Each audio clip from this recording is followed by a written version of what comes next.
Will the soundtrack kindly produce a sound? Go on. Don't be nervous. Go ahead. Any sound. Well, that isn't quite what I had in mind. Not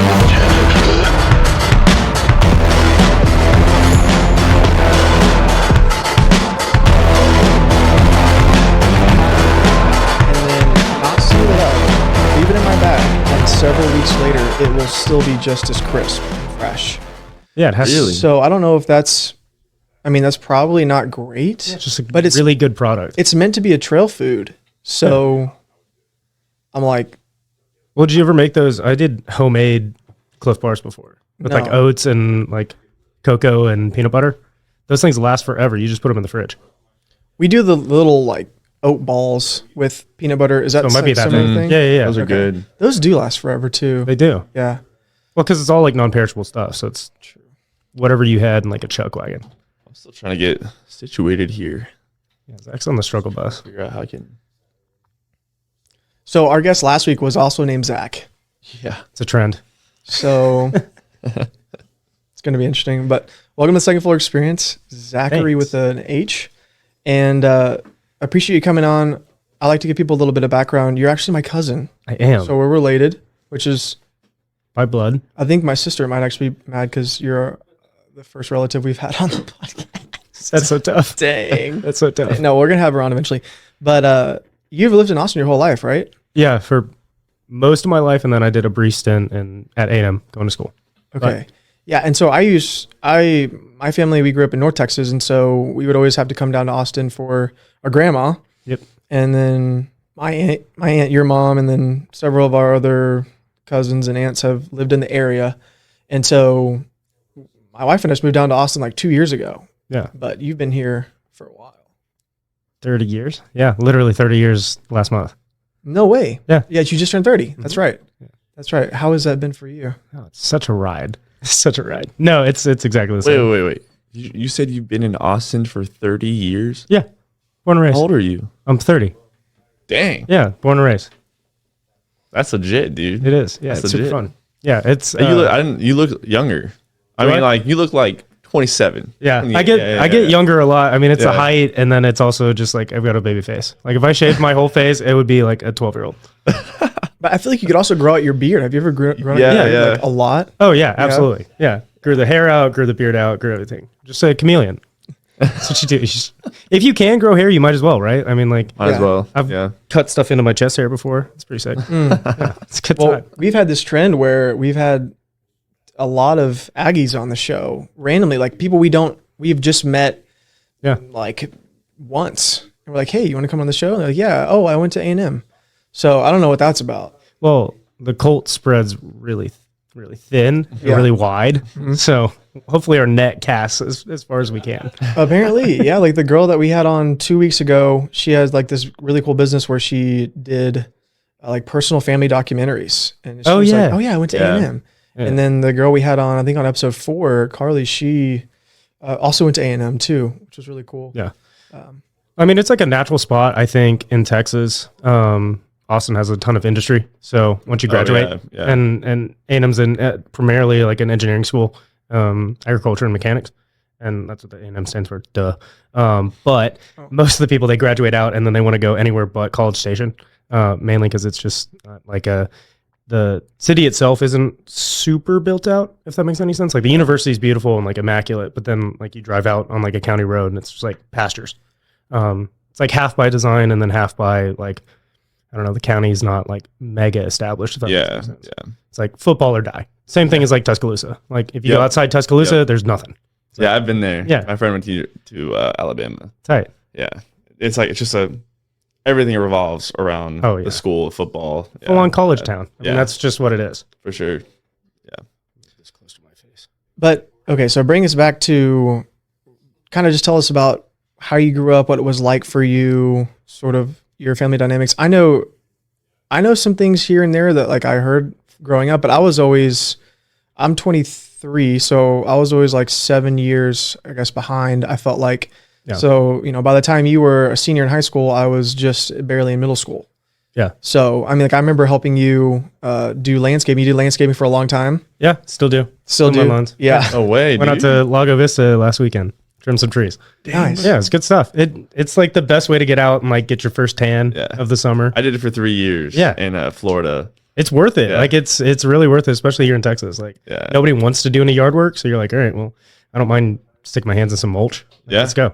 True. So and just bought a new truck, so that's pretty tight. Yes. It's like enable myself. Let's go. Yes. Yes. You have a motorcycle too. That's dope. I do have a motorcycle. I do not ride it though. One of my buddies witnessed a like terrible accident. Really? Yeah, like some dude doing like GTA style stuff, like just weaving through traffic on Mopac. And then all of a sudden he just like smacked into a thing and did like a full somersault. He witnessed it? Yeah. Gosh. Then went and like saved the dude. He's like an absolute hero of a guy. Shout out Micah. Yeah, he's the best. You don't ride it very much anymore? No. So I bought it. It's a 1976 BMW. So it's like a super old, like the Great Escape type of motorcycle. It's awesome. It's just super big, and I'm not a super big dude, and so it takes a lot of work to like kind of finagle it. And so it's like I should have just gone with like a dirt bike or like a bigged up like lime scooter, but I went with the biggest possible engine I could find.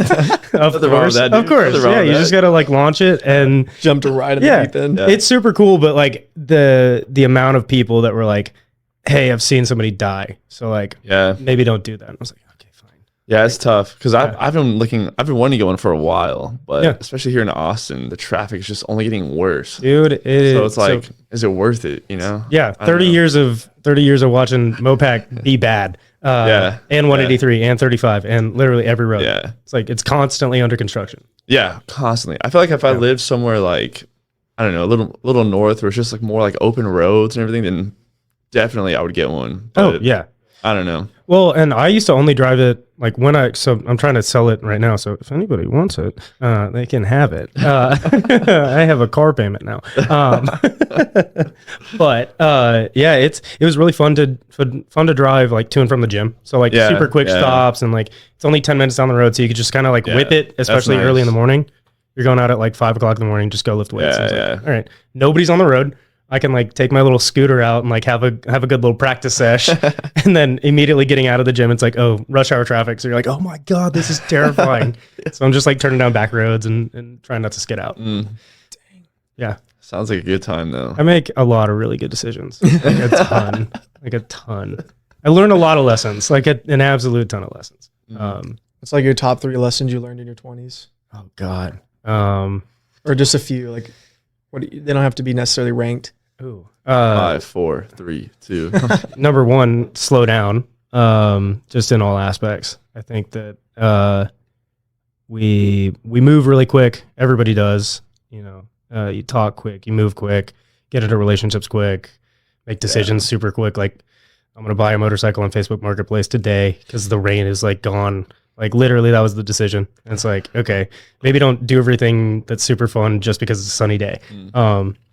So that's number 1. I don't know. Number 2 is like figure out money. Money's like not even make money, but like just understand what your concept of money is. Understand like a little bit of the philosophy behind what capitalism is, what it does. I literally had to go to college to like learn what class systems were and what, you know, different aspects of being like rich, poor, middle class, all that stuff. Like you listen to the news and everybody is like misinformed for the most part. I mean, or ignorant to a lot of facts. So, you know, especially about money again, all that like kind of revolves around itself. Number 3, Cliff bars are good. Yeah. I mean, number 3 is you can survive off of Cliff bars. What would you say like in the things with money in terms of what you were talking about? Do you feel like people misunderstand? I think it's just so I'm reading a book. My brother, shout out Luke. I'm gonna do a lot of shout outs today. Have him on the pod. He's tight. Insurance salesman. He's a G. But he gave me a book called something like Sacrificing the Sacred Cow or something Sacred Cow.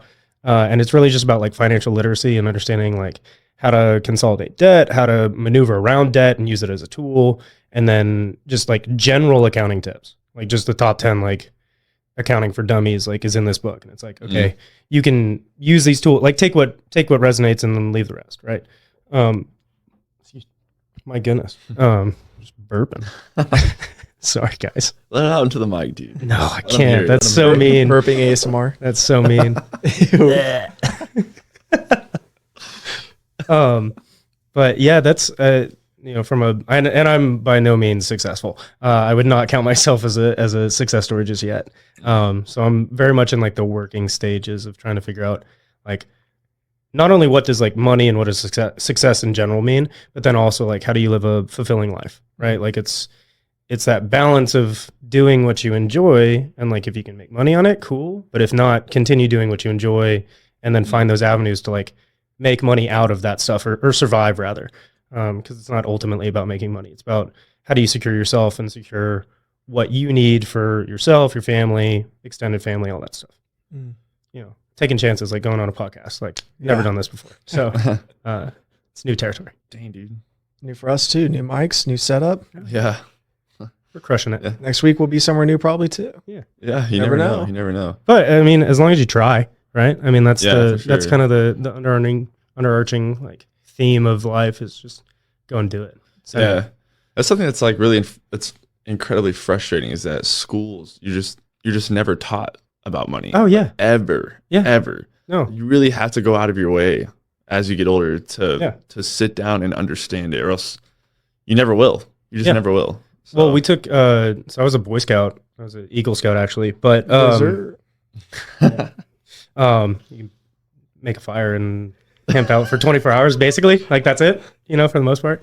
No, it was super fun. I love that experience actually. But really the only time that I learned about money in a practical sense was like personal management, like getting a personal management merit badge. It was like running through like an actual budget and like doing it on paper and not like just doing it for the badge. And then that was what gave me like a little bit more literacy. And then like me and Luke, like I said, we did our landscaping and stuff like in the summer. Oh, and, like, yeah. Just managing that dynamic too of like, okay, who's doing what work and how do you manage that? We play a game called Cash Flow. Nice. Dude. Cash Flow is underrated. Fantastic. You would I've love never heard Cash of it. Flow. Dude, you would love it, Zach. I'm not even kidding you. I'm excited about it. So already. Rich Dad Poor Dad, Robert Kiyosaki, I'm sure you've heard of that book. Yeah. So he made that game. Oh, tight. And it's like the best way I can explain it is if Monopoly and Life had a baby. Yeah. And so that's what the game is like, but it's called Rat Race. And so you're trying to get out of the rat race. But the scorecard is a legit balance sheet. Yeah. Like real world balance sheet. Yeah. Assets, I liabilities. mean, that makes a lot of sense income. though. Like, because they have, when you're a trader, I think, and I'm talking completely like out of my realm. But I think that don't you run like models and things like that for like financial advisors? Like it's a similar process where they like practice on paper, like practice the same thing that you would do in real world. Like, just because you're playing with fake money. It's like, okay, cool. Like, fail with fake money, and then once you master that skill, then you can like translate that into the real world. Yeah. Right. Yeah. So it's got like real world practical application. It is, yeah, and you can have a baby, and as an expense, you can have the new game that we just started playing is the upgraded version, the 202 version, and you can do like stock options, puts, calls, and it's you can like you can pick up a doodad is what they're called, and they're out of their expenses out of the blue. Yeah. So like it could be you buy a boat, or you buy a motorcycle, or you add an office edition, or you just go get a coffee and it's like $5, which is great. Or you have to buy your kid braces if you have a kid and it's like $2,000 or whatever. And so Zach with a K and I have a running joke where anytime we have something go wrong with like our cars or something, we're just like, doodads. I love them. Just another doodad, man. Yeah. Like you just got in a wreck. Yeah. Almost a couple weeks ago, I got in a wreck. Was it your fault? No. Okay. Dude just pulled out in front of me and had to swerve, hit the median, popped both front tires. Welcome to Austin. Yeah. Yeah. Exactly. Literally. Yeah. Just welcome to that Austin. right there, I was looking at motorcycles, and that right there, I was like, dude, if I was on a bike right now, like I'd be done. Yeah. I'd be done right there. Someone just pulled out because they didn't see me. Mm-hmm. So, yeah. Well, and it's literally just didn't look the right way. Like, yeah, exactly. There's a lot of people out there. I mean, we're not getting any smarter. Yeah. We're absolutely not. Yeah, especially with driving. No. But yeah, dude, both front wheels are bent, so I had to order new wheels on Sweet. eBay, all that stuff, and like Sweet. And then you realize how expensive wheels are and tires are. Yeah. You're like, oh my god, yeah, cool. yeah. So I'm buying a whole new car, and I get to put that on my car. Tight. Yeah, yeah, so cool. Dude, and then replace them in 5 day. years. It was a fun day. Yeah, yeah. it's so great. Yeah, so I was like texting Joseph, like, dude, just the doodad, dude. There's nothing worse than a bent rim either, because you're just like, okay, cool, great. Thanks. Yeah, there's nothing you can do. Yeah, you can't, like, it's literally, you have to go buy a new one. Yeah. There's not like, it's not a bump. Yeah, no. Yeah. It's not just a new tire. Yeah. And again, it's not, it's never one thing. It's just like it's not one tire. It's two tires. Yeah. I was thankful because it could have been a lot worse. Oh, for absolutely. Sure. But you can still complain about it. Yeah. That's the perk. Like people, you're still allowed to complain. That's people forget that we're allowed to whine. That's a critical part of like you got to get it out. human culture. Yeah. Complain. Like why not? Yeah. Who cares? I'm Everybody else is. Stare that dudad in the face. Oh, dude. absolutely. Yeah. You mean mug the heck out of him, and then you politely ask for his insurance. Yeah. You're like, please cover this. Because my premium cannot go up. Actually, I didn't even tell my insurance. Yikes. Because there's just the wheels and the. I guess if there's no. Because the dude that caused it, he just dipped. Like. Oh, that's even cooler. Yeah, he just left. So cool. Just left. My favorite. So I had a similar experience in College Station. I had a drunk guy rear end me, and it was really cool. Because I pulled over like a normal human being, and I was like, all right, put my hazards on. Like I was like grumbling too, obviously. And you're like, all right, I'm gonna, like open the thing and like take my insurance out. It's got the little fold in it. I'm like, all right. And I turn around, the dude just like, of course. And he's in the like giant dually, like it couldn't be more stereotypical of a hit and run. It's like the biggest truck in the world, like the most obvious smokestack. Was it a Ram? Was it a Dodge Ram? Yeah, absolutely. Of course. Yeah, no. Chevy guys don't hit each other. That's not how this works. It's not that type of HUD. But immediately I called the cops, and because there's like 6 of them down, and I was like, hey, this guy just turned on this street. He's turning onto that street. Here's like the make, model, everything. And then they grabbed him and threw him in a They dunk got tank. him? Oh yeah, Dang, dude. immediate. I mean, College Station's like not a big town. Yeah. It's like it's just this big circle. Yeah. And so he's on one of the highways. And so they grabbed him and they were like, "Do you want to press charges?" And I was like, "No, I just want my fender fixed. Like I don't I don't need to put this dude in jail. He's gonna just go out on a farm somewhere. Like he'll be fine. Yeah. He's like an ag guy. Like it'll be great. Like clearly. So it's like I don't want to ruin his whole life. Like just for fender. Like just take me to Caliber Collision. Let's go. Yeah. So just take care of my fender, dude. Yeah, exactly. Just fix it. That's all I need. So Boy Scouts, how early did you start? Cub Scouts? I was in Cub Scouts for like the last year, you could be. Weeblo. Such a funny word. So funny. It's just hilarious that they changed the entire thing too. Really? They've changed the entire naming system. Well, Boy Scouts also went bankrupt too, I think. I have no idea. I say facts, and they're not real. It's just not real news. I'm lying. That's what fake news is. Angie, can you fact check this? Hey, Jamie. No, either way. Are we at that level right now? I think so. We got the setup.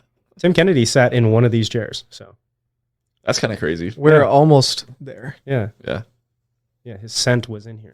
Smell it.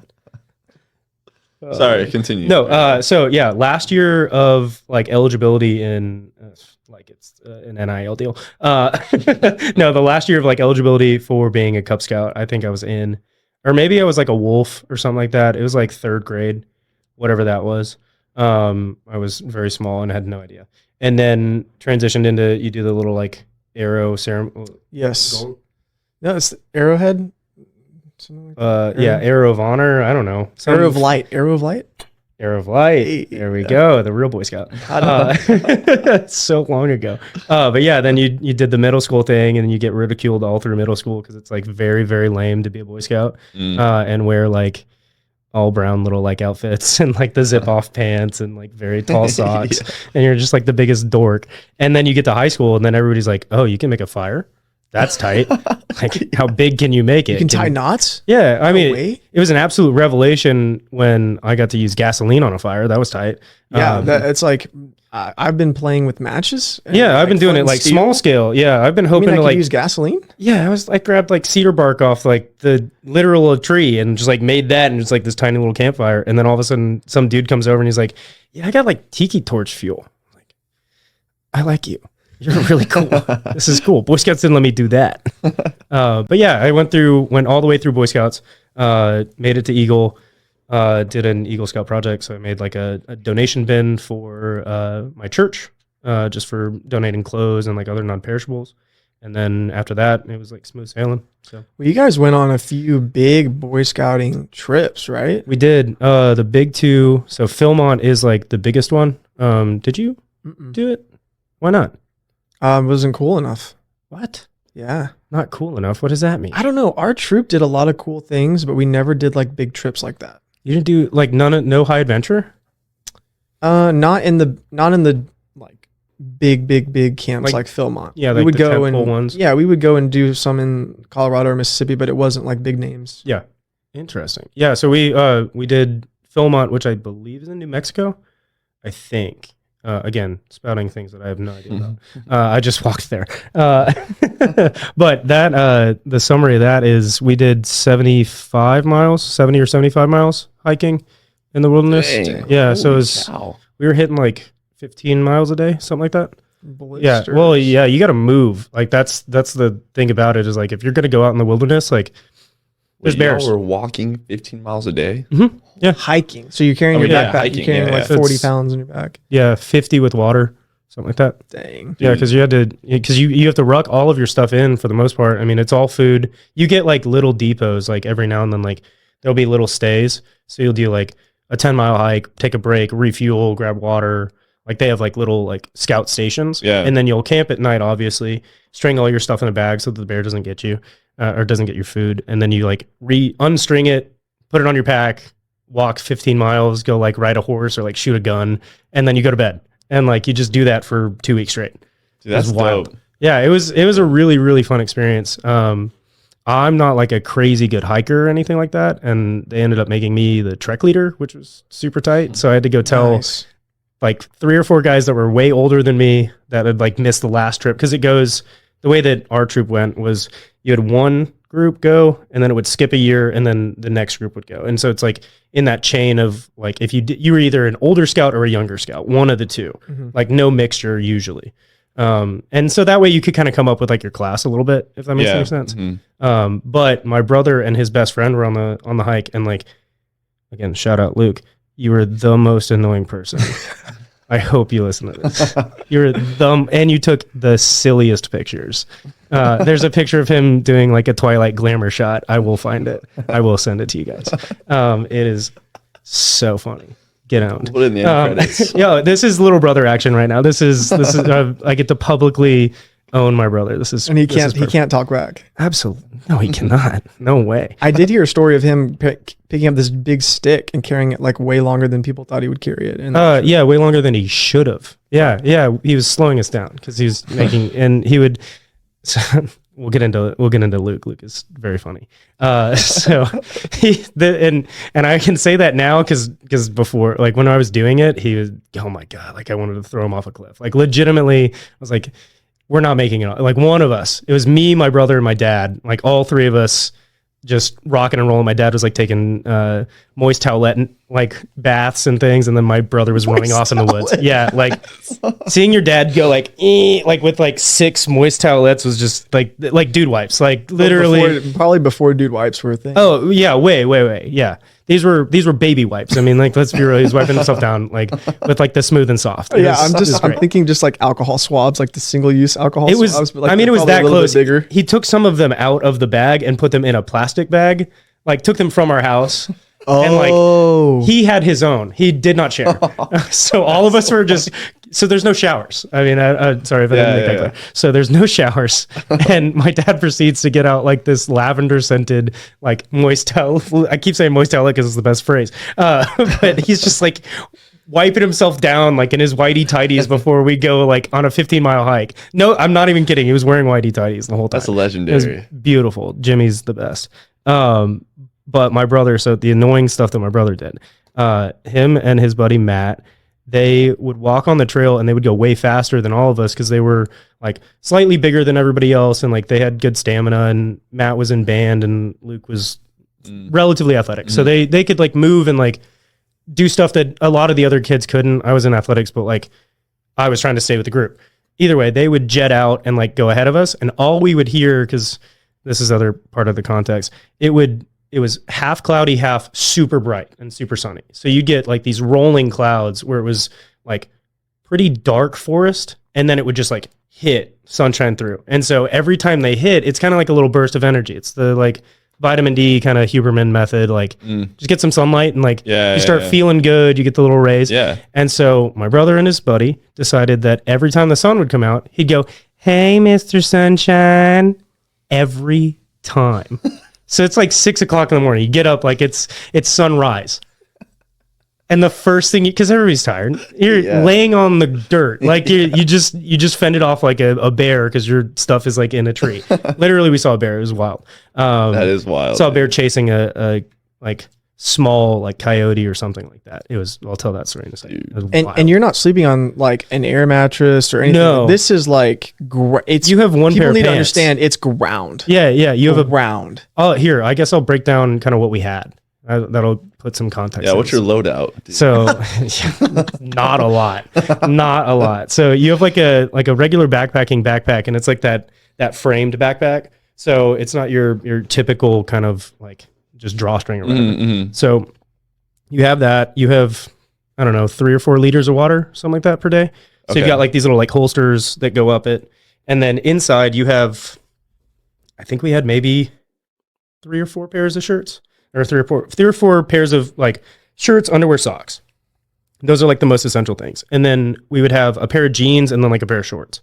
And so most people opted for like the jean, literally the dorky like jean zip off things. Because they're the best. They just don't look the best. Oh, it is the corniest, most functional thing I've ever seen. So they need to make a functional. fashion like. Yes, they need to come back in style. They're literally the regular like pants, like a nylon, like a stretchy pant, but they have a zipper right at the seam like of your knee, and so you can literally zip them off into shorts. Oh, okay. And they come up like just above the knee, and then you look like a dork wearing a button-up shirt and tucked in with a belt and like big old Boy Scout belt, and then like right above the knee shorts and hiking boots with giant like knee-length socks. You look like a there's a lot of things you can compare it to. But you look like Jojo Rabbit a lot, and it's brutal because that's the only pictures you have. It's character building, really. Yeah. It's used just like it's a lot of fun. There's a lot of parallels. But we had really just minimal clothing, and then we would have Cliff Bars and like nuts and animal crackers, literally just like stuff that you could like shove in your mouth because you can reach it. Like, And then you had, maybe a pocket knife. We had one guy with a compass, literally. Like that's what they outfit you with. Really? Like, one guy's the map guy, and you pick that. Like I was the leader. Then we had a pack guy or a map guy, and then we had quartermaster, and then like cook. And cook was me because nobody else could cook. But you just like pack in all your stuff, and then like I said, you go with what you have for like 3 days. And then you like land at a site and you're like, cool, we're like throwing horseshoes and like learning how to do like blacksmith stuff for like half a day. You're like throwing tomahawks or something. Yeah. And the cool part was like, you'd see like a random 17-year-old just like sitting on a rock. And he's just like a scout dude that like, he's just this nature guy that just like make sure he's patrolling like literally you'd find like a wizard, like a Boy Scout wizard in like the jungle. And you're like, what the heck is happening? He's like, I'm here to tell you about horseshoes. And you're like, why? And you're like, it's my job. And you're like, what? That's crazy. And then he just like teach you for half a day, and then you like move on. It was really cool. That's so sick. Yeah, it was a great experience. I love how you guys had like different roles. Oh yeah, it was like, awesome. The group, that's sick. Yeah, and as much as I'm like joking around, like it was a very fun ordeal. Aside from like, and it teaches you a lot about yourself too, because you're just out in the wilderness. You have nothing. Like we had kids like sneak in their phones or whatever, but like. You didn't have service. You might have service literally at the top of a mountain, like no BS. Like they're just you're at the top of the mountain. And you're like, oh, cool. I get a picture like of my girlfriend being like, hey, where are you? And you're like, sunrise on a mountain. That's tight. But it was really cool. And then again, you get like really in deep with the guys that you like. And for sure. Not to equate it with like any sort of military service, because I've never done any of that, and like utmost respect for veterans, but like it's similar to like a boot camp style thing, I would imagine. Just because you get pissed off, like you get legitimately like very upset that somebody's not pulling their weight, or like we had kids that were like weak, like no other word to describe it, but like not the most athletic, not the most diligent either. Like didn't practice, didn't go on any hikes, didn't train, didn't do anything. And it's like, you're gassed walking up the hill and like, we have to wait for you. That's part of it. Like it's that team effort where you're like, hey man, like Joe, you need to really like pull your weight or whatever. And so you have to have like hard conversations at 13, 15, something like that. Like having discussions about teamwork and like, you're the leader, having to like sit there and go like, dude, I don't know how to tell you this, but like 14-year-olds like me shouldn't be telling 14-year-olds like you to do the thing that we're all doing or whatever. So it's so you're the leader of this group, but like, do you guys have a guide that's taking you through, or it was 50-50. So you have like 2 or 3 parents. So it's usually like the dads of the group. So it was like my dad, and then we had you said your dad was okay. But they take kind of a background stance to it. So it's more just like, we're going to let the boys do the thing. And like, if there's something important that comes up, like if there's like an emergency or something that requires like legitimate adult supervision, that's when they jump in. But other than that, kind of overseeing stuff. Dude, I love that. And I think it was 3 of them. Yeah. It was my dad and then 2 others. And then everybody else was just, mix of 14 to 17, 13 to 17, something like that. Yeah. So it was cool. Dang, dude. Yeah. It was wild. The other one was on horseback. So the other one would be crazy. Yeah. So that's why I saved it for a second, because hiking is tight. Getting to be a cowboy for a week is like super tight. Sick. It's like the coolest thing you could ever do. Like it's such a fun experience. If you ever get to ride a horse. Like it's so fun. I mean, Joseph's done it before, I'm sure. But like it's fun. Well, you had horses on your land. I remember feeding crab apples to like your neighbor's horse or something. Yeah. I don't think he almost bit me. It was terrifying. I think they would use our pasture, but we never got to ride them while I was home. But I have before, and I've also fallen off. Yeah. We had a couple of tumbles. We had a horse like sit down too. It was wild. But yeah, so that one was in West Texas. So the Davis Mountains, it's like a tiny little mountain range in West Texas. And it's there's a scout camp. I don't know if it's still around, but it's called Buffalo Trails. And so that one's in like right in this middle of this valley, right again in the mountains. And so the program is called Cavalcade. And so you just go on horseback and you ride for a week. And again, you still have like little depots to go to. And so you don't have to trek as much stuff in, because it's a little bit more readily available, and you can move faster because you're on horses. However, you have to move kind of as a pack. So again, you can't just like ride off into the night. Would be super sick. But it turns out the world is super dangerous when you're on a horse. That's where we had more like near-death experiences. We had 2 of them, which was wild. Really? Yeah. I partook in both of them. Trying to get the near-death experience merit badge. Did it twice. It's really stupid. And this is a sign to be smarter and don't try to be a hero, because it doesn't really make sense. Like you can't like volunteer to be a hero. You just have to be one. So we were about 2 days in, and it was like a super hot night, and we were just like kind of irritable after the day, and like, you get your horses like biting some other horse or like doing some like junk. And so we all wanted to like cool off and like find a good place to like lay down like flat, good bedding. Cause again, you're on like a bedroll and like your rolled up jeans, like that's your pillow. So we were out in this dry creek bed. And so we were just chilling. Like it was super flat, nice little sandy spot. We were really comfortable. Everything was awesome. And then it starts to rain. And pretty quickly you figure out why riverbeds are riverbeds, because they fill up with water super quick. And so, so thankfully that one wasn't too dangerous. The parents, again, like my dad and his buddies, they were like, hey, you guys need to get out of here not because we don't want any of you guys to die, but if you die, our wives will kill us. So we can't have any casualties on this trip. You can be stupid, but just don't be that stupid. Yeah. And so we were like, okay, cool, we'll be fine. We go through the whole thing. Actually, there were 3, I guess, technically, because this next one, we were going up to see, again, a pretty sunset, because that's what you do as a Boy Scout. Just go look at cool stuff on high points. Yeah. And it's awesome. And so as we're making it our way down after sunset, all of a sudden, one of our guys hears like a tiny little rattle, like clearly a rattlesnake. And so our wrangler, I think his name literally was like Johnny the Wrangler. It was insane. He goes, all right, stop right there. Like, don't move anything. Everybody else go down the hill. And so he like quickly, I saw him like put his foot on like the rattlesnake's head. And then he goes, all right, everybody get down the hill. Like, go. I got this covered. I'm like, okay, what the heck is he going to do? So we go all the way down. We're sitting at camp, like just around the campfire. And then he walks down just dangling this like dead rattlesnake with no head on it.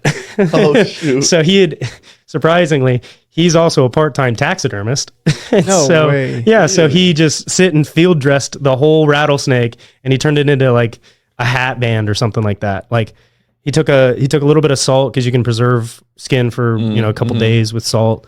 And so he had one of us like grab a little twig and just like roll it in salt, the skinned rattlesnake. And he's like, usually I'd take the snake and like have it whole, wrap it up into a coil with like a strike if I had the head, and then put it in our camp freezer and just freak out whoever the next person was. It was great. But that was experience number 2. And then number 3, which was like actually scary, like legitimately terrifying. We got in, we were fully done with the camp. Like we had done the whole trek. It was super awesome, had great experiences. And then we go to sleep in like these big canopy, like army tents, like big time, like just tent poles and like canvas, and then like big like cedar trunk. Okay. So maybe, I don't know, like 6-8 inches around, something like that. So big timbers. Okay. And so the wind picked up again, because we're in a valley pretty much. And so the wind picks up, it starts to rain, starts to like actually start storming. Like it's a legitimate like rain and windstorm. So we all go in, we're like, all right, well, it's super windy. Like our tent's going to fall down. So everybody go and like teamwork, we're going to grab a pole and like everybody hang out. It gets super bad right after we all decide that we're going to like hunker down and like hang on to the poles. And so one by one, as the wind picks up, everybody's like filing out, because it's like, all right, we're not going to hold on to this tent. Like we're going to try and just like keep it so we can like lean it down and just go find some shelter. Okay. Like go to a chapel or go to like the main mess hall or something like that. Just because we're rainy, it's rainy, it's wet, all that stuff is gross. So we're just going to go inside. Yeah. Smart tactic. So genius me, I was like, everybody else go out. I got this, dude. I'll be the last one in, because I want to be cool. And again, I was trying to like be Trek leadery, whatever, trying to be a Boy Scout, whatever. Either way, I was the last one in there. I was holding down like the main thing with this other guy. Shout out Colton. Colton's great. He saved my life, literally. But the wind picks up and I see Colton, because he's not a big guy. Colton behind me flies through my like field of view. So he just like gets picked up by the wind, because he's holding this pole, and so it's connected, and so it's just like flapping like crazy. And so Colton goes flying. We're like, oh shit. The wind just yeeted Colton that way. Like, what's happening? And then the next thing I know, I had turned, because some noise had happened or some crack, and one of the beams just came down and smacked me on the face. No. So I got knocked out cold. No. Yeah, I was unconscious, like covered in army tarp, going like, ooh, like I'm like full on making noises, like I'm unconscious. Holy crap. And while that's happening, kids running down to get the parents, because the parents had found a chapel that we could go into. And ironic, right? Like the one safe haven is the chapel. And so they run back, and thankfully Colton had like snuggled under the tent and like found me, pulled me out. I was like, did I hold the tent? Like, I don't even know where I am. And so they managed to get all of us back up into the chapel, and like thankfully the night was over by that point. But it was like, okay. Wait, so were you like legit unconscious? Oh yeah, I like blacked out. Did he find you unconscious? Oh yeah, it was like a full knockout. Like I was crazy, like, when I tell you I was knocked out, and like there's an army canvas just on my head. Like that was it. Like I was donezo. So shout out to all the Boy Scout boys. They're super cool. That's crazy, dude. Yeah, it was wild. It was wild. But again, one of the best times of my life. Yeah. Like if you don't go through like intense stuff, I don't know how you're living. I don't know. Yeah. And take chances like that. Again, don't do stupid stuff. You know, like run out when everybody else is running out. That makes a lot of sense. But like sometimes it's fun to do stupid stuff. Oh yeah, absolutely. Again, I will do something dumb leaving this parking lot. Probably. Like I'll just accelerate too quick and be like, oh cool, I just smacked my bumper into like a concrete wall. Whatever. I feel like the closest experience I've had to something like that was 2020. Like when Good. So I mean, I grew up like my family were big campers. I grew up in Florida, so we went camping like once a year. Orlando. Oh, tight. Yeah, so we would like drive up to North Carolina sometimes or Tennessee and around Florida and just camp. It's a really beautiful area too. Oh yeah. Like the East Coast and like the Southeast is beautiful. Yeah, there's some great spots. Yeah. I love like the North Carolina, Tennessee area. It's beautiful up there, and the weather is perfect. Mm-hmm. But so my younger brother lives in Washington State, up in Spokane. So he goes to school up there. And so in 2020, I went and visited him. This was like right when COVID and everything was going down. Because we just got, because of COVID, we had some days of school off. Like they just were canceling school. It's like, well, I'm just going to see my brother. It's a new snow day. Yeah, exactly. So I think it was the first night we were there. We just drove up to a mountain with like a bunch of his friends.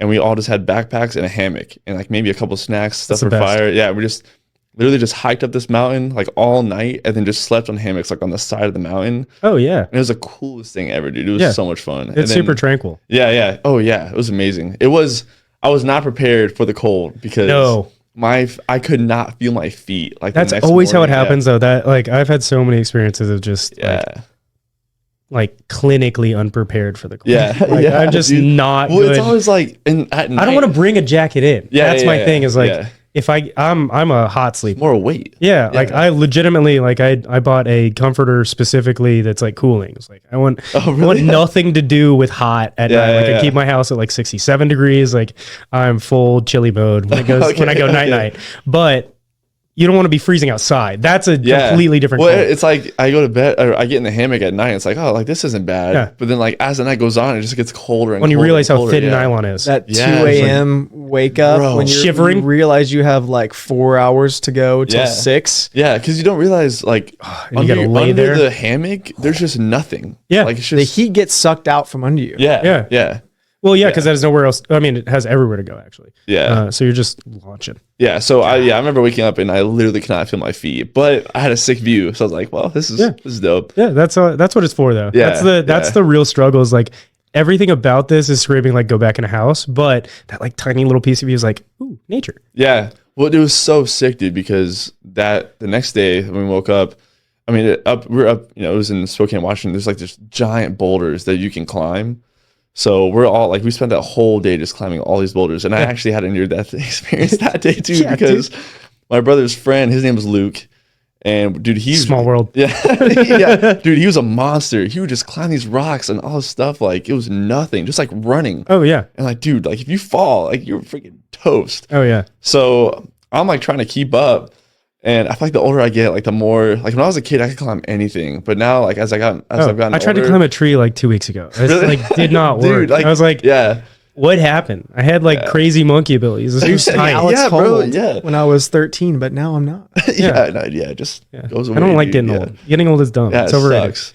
So we were up pretty high, and there's this part where there's like a gap in the rock that you had to jump across. Oh yeah, but the wall, like the rock wall on the side, kind of came out at an angle, so you almost had to like jump around. Yeah, you did some like the gap, Assassin's Creed. Yeah. So little parkour. Yeah. So the going across it the first time, I was fine. Like no problem. Let's jump back. We went back. We went up higher and everything, and then we were coming back down, and we went across. And Luke literally saved my life, dude. Because like, dude, it's just a sheer drop off. And I jumped and like my shoulder just kind of caught the edge and like I went like it's enough to flail. And he literally just like grabbed me, like slammed me like against the side. That's where you're like kind of pissed for just like a millisecond. You're like, why are you hitting me? And you're like, oh it's because if you didn't hit me, I'd be by. Well, like, dude, I was like, bro, like I've had some near-death experiences before, but I've never had someone legit save my life. Yeah, like it was a weird feeling. I was like, dude, oh yeah. Yeah, but again, that just like makes friends forever. You're just like, oh, cool. For sure. I'm riding with you done. I mean, until I pay it back. Yeah. Or until I get like a chance or something like that. Yeah. It's wild. But yeah, it was like, I'll remember that forever. It was so sick. Oh, yeah. It was a really good time. The best night of sleep I've ever had outdoors was in Boy Scouts in Colorado. We climbed like to the top of this. It wasn't like to the top of the mountain, but it was like a plateau area where it was a clear field. Plateaus are better. They're flatter. Oh, dude. And so Level plateau. I brought my hammock and a little tarp to do like a little A-frame sort of shelter over my hammock. And then Nice, solid strat. it is. And they brought up a smoker and they made hamburgers in the smoker. And This is the best camp out I've we ever also, heard of. so we were also with the other troops. I think it was a summer camp. So there was like several other troops there and it was for our camping merit badge, our last night of camping merit badge. Oh, you got to do the 24 And hours. yeah. And so, we played this giant game of capture the flag, which is a staple That sounds game for dope. Boy Scouts. That's Yeah, Staple. you get so good at it. You get so good at it and you get to use all your strategies and all your You get to finally be sneaky for the first time in your life. so much Like fun. legitimately sneaky, where you're like, I So- could kill this guy. I could. But I know him. I know his mom. I know his sister. I can't do that. The thing is I was like, you know, the age where you're just Covered you're in mud trying to like be a Arnold tryhard. You're trying to be a tryhard and like impress everyone. Absolutely. I was at that age. And so I was like, okay, I'm going to like, you know, win or whatever. So I went all out. Yeah. Except we're at like however many thousand feet we are. So I'm sucking air. Just, I can't catch my breath because I'm not used to it. Yeah. And so I did a bunch of physical exercise, slammed like 3 cheeseburgers and went to sleep and put my sleeping bag. Actually, I think I got all my gear from you. I think your dad gave me all your gear. That would track. So I think That he I've would been just sleeping give in away I've all been of our sleeping stuff. in your camping your sleeping bag for like my entire Boy Scouts career, which is cool. It's got a and lot of essence in it. it does, yeah. It's like it's a lot like of energy. it's like marinated, you know. So Oh, it it's like stinks. You can It smells smell bad. you can smell the layers of it's like an onion, like the layers of an onion. It just gets worse and worse and worse as it goes No, down. it's not. It's not that bad. It's not that bad. But and your backpack too. I think I have your backpack still. Anyway, That makes sense. That was hands down the best night of sleep ever. And what made it better was there was this really nice, sweet, like female young Boy Scouts lady that came and woke me up in the morning. She was like so nice. Like, hey, We had a get lady up, like you that, know, but she was the breakfast. opposite. And it was just on the top of the mountain. The air was cool. I was nice and warm. The best part about it was probably 4 of my other friends had to do the wilderness survival merit badge that night, like 30 yards away from me. So they slept like out on the rocks with like a tinfoil NASA heating blanket. And that's it. For the wilderness survival, you had to sleep outside with just that little tinfoil thing. It's the exact same thickness as a Pop-Tart wrapper. Yeah. You Oh, I've couldn't- seen them. Yeah. Yeah, they're the worst. And so they like, do had keep the you kind worst- of warm, kind sort of. of, yeah. Yeah. Like warm, but Ish. not. You're like warm, but you're also just not dead. Yes. That's like the Yeah. emphasis. Yeah. Yeah. So that was the best night of sleep in my life. The dumbest story I ever had is we were in this exploring this cave at like a weekend camp out. And so It's always a cave. always a Dude, cave, dude. always a always cave. a cave. But it wasn't like a sketchy cave. It was just a normal cave. But there was if you can think of it like a divider in the cave, so where you could go, there was 2 sides to it, 2 passageways, and the divider was pretty thin. And there was a hole about eye level between, like a hole in the divider cave wall. So you could be on one side, look through and see the other side. So there was a few of the older guys that I was friends with in my troop on one side. I guess we were like laughing or joking around or whatever. And then I was on the other side and we were like looking at each other through the little eye hole. Yeah. And I don't know, I'd say it's probably the size of like a $50 in circumference. Okay. And I was like looking in it and then looking away and then like popping my head back in and out. And I guess one of them thought it would be funny. He like flicked a rock through the hole right as I popped my head into the hole. And it hit me like right underneath my eye. Like just barely missed my eye, which now that I think about it, I guess I could have gone blind from that. Yeah, dude. But it gave me like a black eye. And It's like a Liver King type of he like flicked emergency. a rock. It was just like, yeah, just like a little. Well, and you don't think about that either. Like you just Yeah. see a rock like on a ledge, and you're like, Yeah, he was just I like, gotta flick it. Yeah, and it just one of those things that just was bad, wrong place, wrong Yeah, time. that is crazy. And so he was like, hey, he was like kind of freaking out because it hurt. It was like my eye was numb for a little bit, but I was taking it. I didn't want to show that I was like really hurt, and I liked them, and they were like really cool. So he was like, dude, like, I understand if you want to tell everyone, but like, I'm going to get in trouble. And I was like, dude, I got you. So I went back. He threw the older brother speech at you, like, no, you're okay. You're Literally. okay. Yeah, no, he was $5, really you're okay. really nice about it. And so I went back. I think this was one where my dad was on the camp out, and he was like, hey, what happened to your eye? And I was like, I was just running and like in the cave, and I actually ran into a cave wall. And that was like the best excuse I could come up with, which is terrible. I'm for sure he knew I was lying. He was like, are you sure? And I was like, yeah, I just ran into a cave wall. See, it's unfortunate when your dad actually knows how smart you are, and then you're like, I can't outsmart you because you know that I'm joking, or like you know that I'm making something up because like I wouldn't do that because I'm not a dumb like I'm not my friends. Unfortunately, the worst part was going back to school for the next week. I think it was after spring break or something random, and just having a black eye. That I was like, how'd you get a black eye? How'd you get a black eye? And I just like had to say over and over again, I just ran into a cave wall and sound like an idiot for the rest of the week just to cover for my friends, which was totally worth it because they were cool. I wore an eye patch in middle school because I had a cut on my cornea. That was tight. What? Ooh. Yeah, I had to wear it for a week. It was not. How'd you get a cut on your cornea? I was wearing contacts, and I just like something got underneath it, like a speck or something like that. Yeah, it was wild. Wow. Slice it up, and then they're like, "It's scary, man. Yeah, It's scary. It's very fragile. I mean, didn't like Liver King? Didn't he like smack an eye out doing something? Did he? Yeah, he has like no eye now, or like one eye. It's wild. I think I saw something where Whistling Diesel, he got LASIK surgery, and his LASIK surgery went bad. And in LASIK they cut open, like they cut your cornea, slice it. Yeah, they slice it and then laser it and fix it, whatever. Have you ever seen a video of that happen?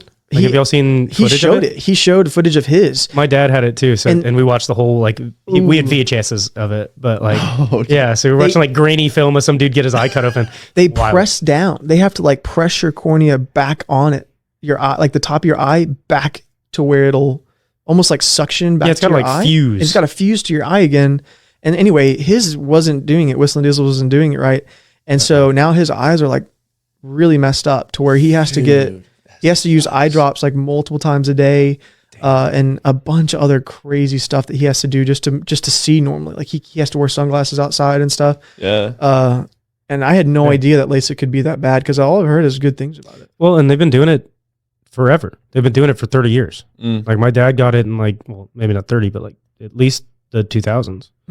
So, and his was fine. Like he has like readers, but he's also 67. Yeah, something like that. So it's kind of natural that he'd wear glasses, but I heard of one dude who just those like foam dodgeballs. Yes, the Gopher brand or whatever. Yeah, he was playing dodgeball and it just like just hit his like a foam ball. It hits it right. Yeah, hit his eye like just perfectly, and just can't see out of it anymore. Like, I've had some close scares like that, similar where it hits like right under here, like right under your eyelid. Oh, dude, airsoft. I've heard some airsoft stories. Landscaping too. Dude. Like if you're on the weed eater and if you're doing so I'm like a fancy boy with it, so I'll flip the weed eater upside down to edge. And like because you don't need an edger, you just need the least amount of tools that you can get by with is like kind of standard practice for landscaping at least. And so you'll just be like weed eating in the spinning wheel, like the actual like feeder for the rope, it'll kick it back at you because I'm a lefty, and so I'm not holding it right-handed, so it's not flinging out; it's flinging back towards me. So pretty much whenever and I'm an idiot, so I don't wear like glasses or I'll wear like I don't know, like the goofiest like hater blockers in the world. Like they're just the worst cheap sunglasses you find in the gas station. And so I'll just be going and just like dink, and you'll just like see something fly by. And it's just a chunk of concrete or like a big old like rock or like sticker or something like that. I've been like stuck before with like one of those little burrs. Like you just kick it and it just goes it just got a little hook. Oh yeah, dude, it hurt so bad. Dude. Oh, I've had a lot of those stupid nature injuries. Another thing, 2020, we were in the backyard of my friend's house, like building this shed. Whole nother story. But I was walking outside in their yard and someone had left a rake. That was, and it was left rake. With the prongs like up, right? Yeah. And I don't know why, like I don't remember what I was doing, but I took like a hard step and didn't even know it was there. And dude, like I didn't even know what was coming. But dude, this freaking wooden handle just like flew up, bro. Dude, a surprise rake attack is insane. Dude, out of nowhere. It hit me right on my eyeball. Like, I'm not even joking. It's a Randy Orton RKO just coming at you live. Dude, just like, I like didn't even know what happened, but all I knew is that like on the ground. Yeah, I couldn't see out of my right eye, and I was in like sheer pain, dude. Like I was afraid for a good like 30 seconds because I could not for like 30 seconds I couldn't see out of my right eye. I was like, dude, did I literally just go blind? Yeah. This just happened. Like I'm just walking outside of my the goofiest accident in the world, and you're like, what the heck? Bro, yeah. I'm in a Looney Tunes cartoon right now. Dude, it hurts so bad, but after like a minute, it was like fuzzy and everything, but it came back. Yeah, it's a self-inflicted bow staff to the face, literally. Like, it's dude, like, it whacked me, bro, like hard. So obviously, I've stepped on a rake before. Let's be real, voluntarily because I'm an idiot. Like, yeah, I was a very curious kid. Still am a curious kid. So I just try a lot of stuff. Then if it doesn't kill me, we're solid. It makes for good stories. So this is. Me and my buddy, he's my again, more shout outs. Shout out Ryan. Ryan put on a skateboard helmet, thankfully. And so both of us were just like switching helmet and like taking a whack. And one time so thankfully I didn't do this one, but he did like a full Looney Tunes 2-footed jump. Like, let's max out this smack. Yeah. And I think he like knocked himself like into a somersault. Like it was a thwack because we're doing it like, and of course you're doing it on your driveway. Like the most solid, not smart rakes are not supposed to go on concrete. Yeah. Step number 1, probably like great identifier. It's pre-internet, guys. So like we were struggling for any sort of creativity there. So yeah, he jumps on the rake and you just hear the like helmet basically like split. Like just because he's a big kid too. Like he was 6'1" in high school, like, or in freshman year. Oh dang. Yeah, he's 6'5" now. He's a big boy. But at the time, he's just real skinny but tall, and it was just like and just dead center, like on the nose, like just thwack. And of course you clipped a little bit of the helmet, but like a 2-footed jump's not doing much. Yeah, it's a good time. Speaking of really smart down here. Speaking of head injuries, you did play football in high school, right? Oh yeah.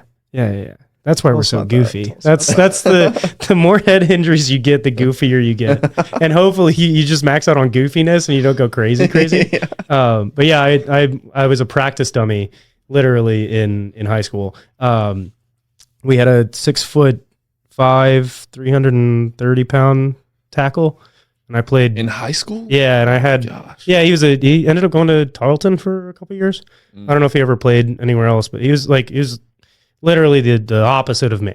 And so I played outside linebacker, and we had, Texas high school football is competitive in general. And then if you're undersized, like I'm 5'6", like I was 170 at the time. So like literally pretty much the same build, with like way less muscle, way dumber, surprisingly, pre concussions. But we had too many people on the depth chart. Like it was a big school, and like everybody wants to play football. And so you have like your stud athletes who are like first string and second string, and then anybody else that like is in the running, like you just kind of rotate to where you're needed. So like you're holding the pad or you're doing something. And like I was a senior, this is so embarrassing, but I was a senior playing on the practice squad of our like varsity team. So it was me and a bunch of like the youngins, and I was just running around doing so like I was intelligent enough on the football field, not size wise, but like football intelligence enough to play like safety, like a sweeper, like a nickel type where you would move around and rotate for like blitzes, or like I could pick up coverages, and like I could get where I needed to be, and again be like one of those good drones, like pretty much function like that before they were around.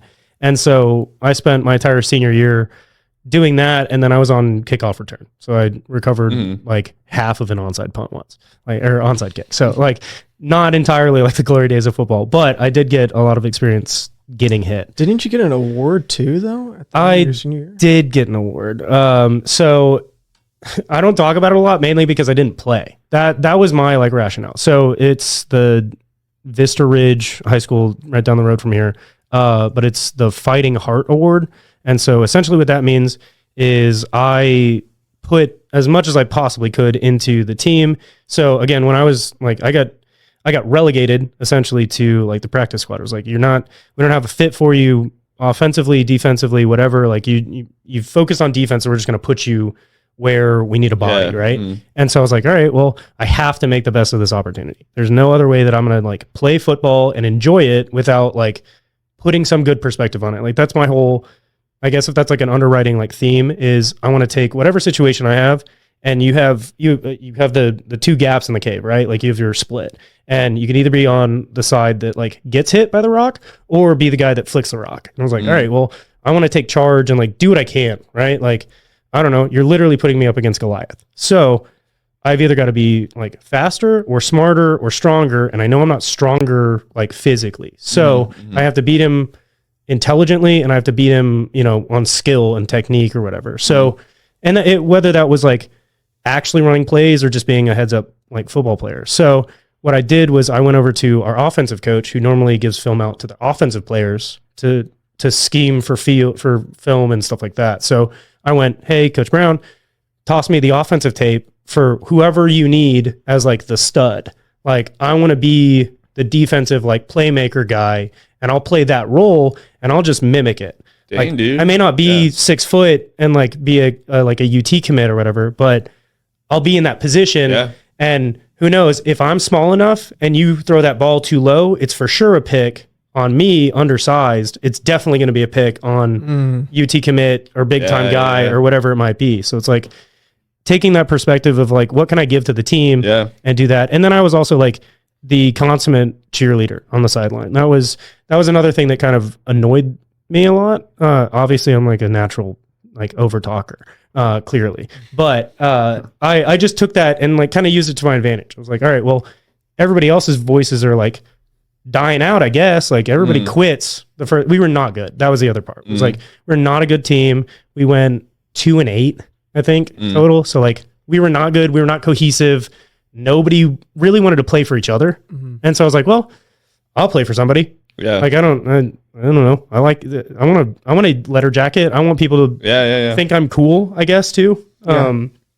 So really all I did was just like try and motivate people and try and just be a positive influence versus just be like another like drone time suck. We're all playing. Like people have seen crappier teams rally. Like that was my mentality, was like, if we can get like some spirit in, like as hokey as that sounds, it's like that pushes way more teams further. Dependent upon skill, dude. Right? Like if you're underskilled but you have way more passion, I think you can outwork somebody. Like dude, I really do think that you can beat somebody based on how many hours you put in. I mean, like that's a tale as old as time.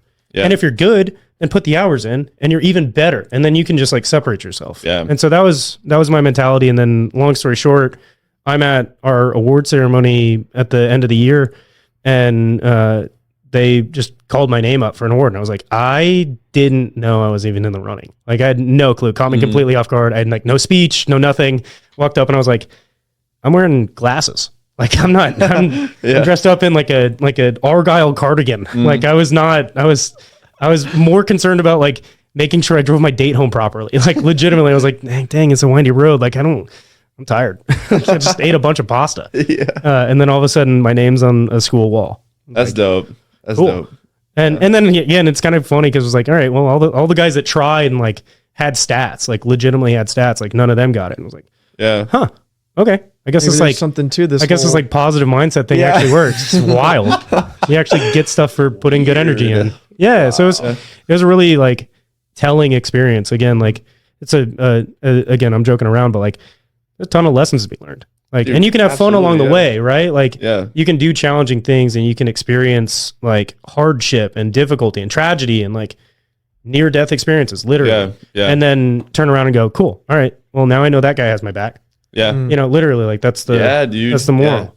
Dude, there's so many life lessons that like in everything you just said. Oh yeah. So many. Just the fact that you were willing to stick through it when you weren't like I was nothing starting player. We can be honest. I was like a washed player. Like I was not expected to do anything. That was I think that was the other part too, was like if nobody has any expectations for you, then that means you get to set your own expectations. And then you can just knock it out of the park because you're like, dude, I want to drink 2 Yetis today of water. It's like, okay, nobody else is setting that goal for me, so I'll just do that. And then I check that off the list.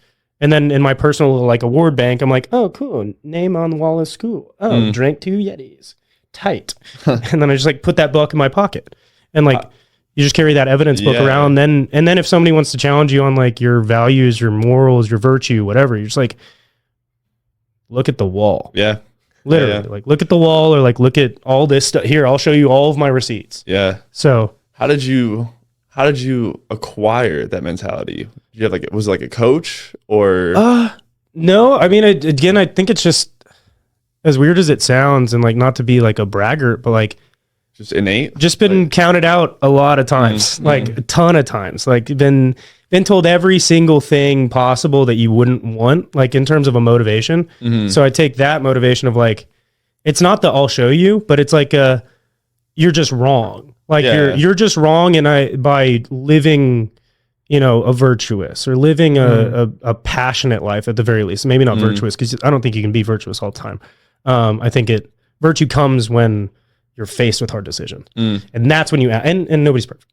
You're going to make weird decisions or whatever, like decisions outside of your character, just based on wants and needs. But the majority of the time it's been like, oh, you called me a liar. So now I'm just going to like in 3rd grade, a teacher called me a liar. So from then on, it was, I need to pursue truth because I'm not going to get caught being told I'm a liar because I don't like that feeling at all. Makes me feel really bad. Yeah. So I flip it around. I'm like, oh, cool. I'm just going to be honest. I'm going to be authentic. And that beats the race. Like you just win the race. Yeah. Without even trying. Yeah. How did that philosophy and your personality transfer to a place like Texas A&M? I mean, it was easy because and not to say that like the journey to it was easy, but like applying those skills was easy because excuse me. Once you have like a good foothold and like a good foundation, you can build off of that. Right. So my dad's always been, he's a big talker. He's a big storyteller. So like kudos to both of my parents for setting up like a good atmosphere to just be able to talk and like communicate. And like, there were great times, there were bad times in everybody's childhood, I think. Yeah. But all of that to say, my parents set me up really well. They taught me an amazing amount of stuff. I'm super thankful that I had like a 2-parent household. Like that is, I studied sociology in college. And so like really so family dynamics is like critical to everything. Like if you don't have like a solid foundation, whether it's like 2 dads, 2 moms, 2 whatever's, like you have to have a support system. Excuse me. I'm dry mouth. Yeah. Sociology. Yeah. Dude, that'd be super interesting. Yeah, it was really fascinating, especially coming from a very conservative school. So it was a really good middle ground, like kind of like a center-right philosophy. Yeah. But there were, you know, some like more left tendencies or whatever that you take and you can apply, right? Like you can take, excuse me, you can take certain tenets and just be able to kind of like refine them too. I think that's kind of what our generation is doing anyway. It's just like, how do we make it work? Yeah. Like how do we make it work? Yeah. That is the question. Huh? How do we make it work? That is the question. That is the question. Yeah. Well, people have to try. I think that's really what it is. People have to put effort in. And there's a colossal lack of effort happening across. That's the other part too. So not to jump around too much, but like instilling a philosophy or instilling some sort of belief system is all work. It's all effort. So you don't come up with a positive mindset without having a positive mindset. And where do you start when you have like a super negative mindset? You have to get out and like, so physical activity is really good. Making sure that you actually get out and like do what you need to do. Take tests. Again, take tests. You're not drinking enough water. Somebody told you weren't. Okay, cool. Make a list. Yeah. Make a list of things you want to do. And then it's Matthew McConaughey said that. He's like, make a list of things and check them off in the morning.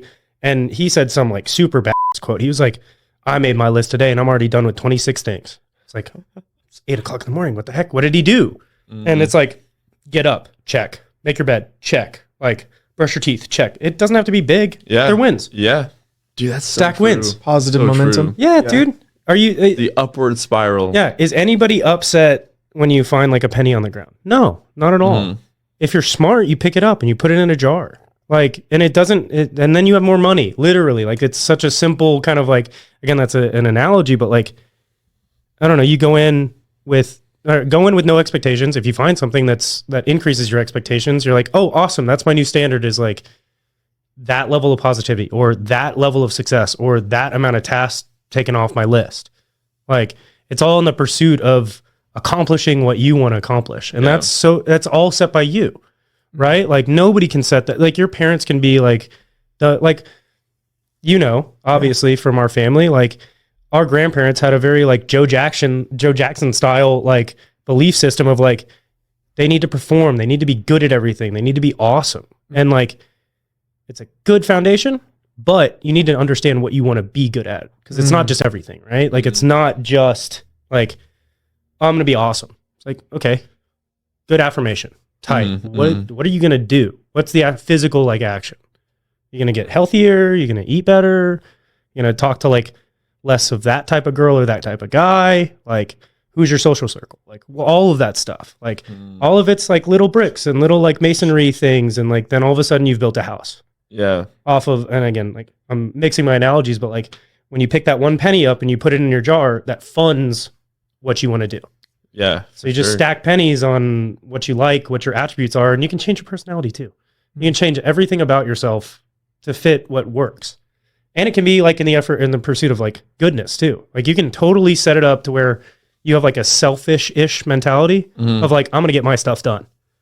But it's in order to get to a level and then give it all back, right? Like, that could be a totally reasonable path. Yeah. Yeah. And it's not that hard. It's like putting the breathing mask on before anyone else. Yeah. Literally, it took me so long to figure that out. That's what help yourself. That's the battle I'm currently in. It's hard. I will sing your praises for trying, because it is super difficult. Yeah, it's super difficult. Yeah. You're a people pleaser, right? Probably. Yeah. Yeah. Big time. Somewhat, yeah. Well, like we had a conversation like similar to this not too long ago. Yeah. But yeah, I was telling him a while ago that I don't think I would necessarily say I'm a people pleaser, but I do, just in a very literal sense, I just feel guilty for not helping people or doing like sacrificing, my time or effort or energy to like help people, when sometimes it's necessary to achieve the places or the levels I want to reach in my life. So it's tough. It's tough. I have a good question for you. Okay. Why do you not feel guilty about taking care of yourself first? Why do I not feel guilty for? Yeah. If you feel guilty for everybody else in terms of like letting somebody down, why don't you feel that same energy towards yourself?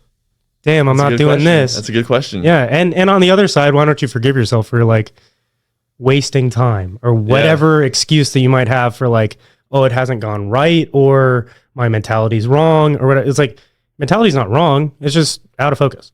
Yeah. So pull yourself into focus, and then you can pull everybody else into focus too. So true. Yeah, dude. You got to set yourself up. Yeah. That's all it is. That mental switch. Yeah.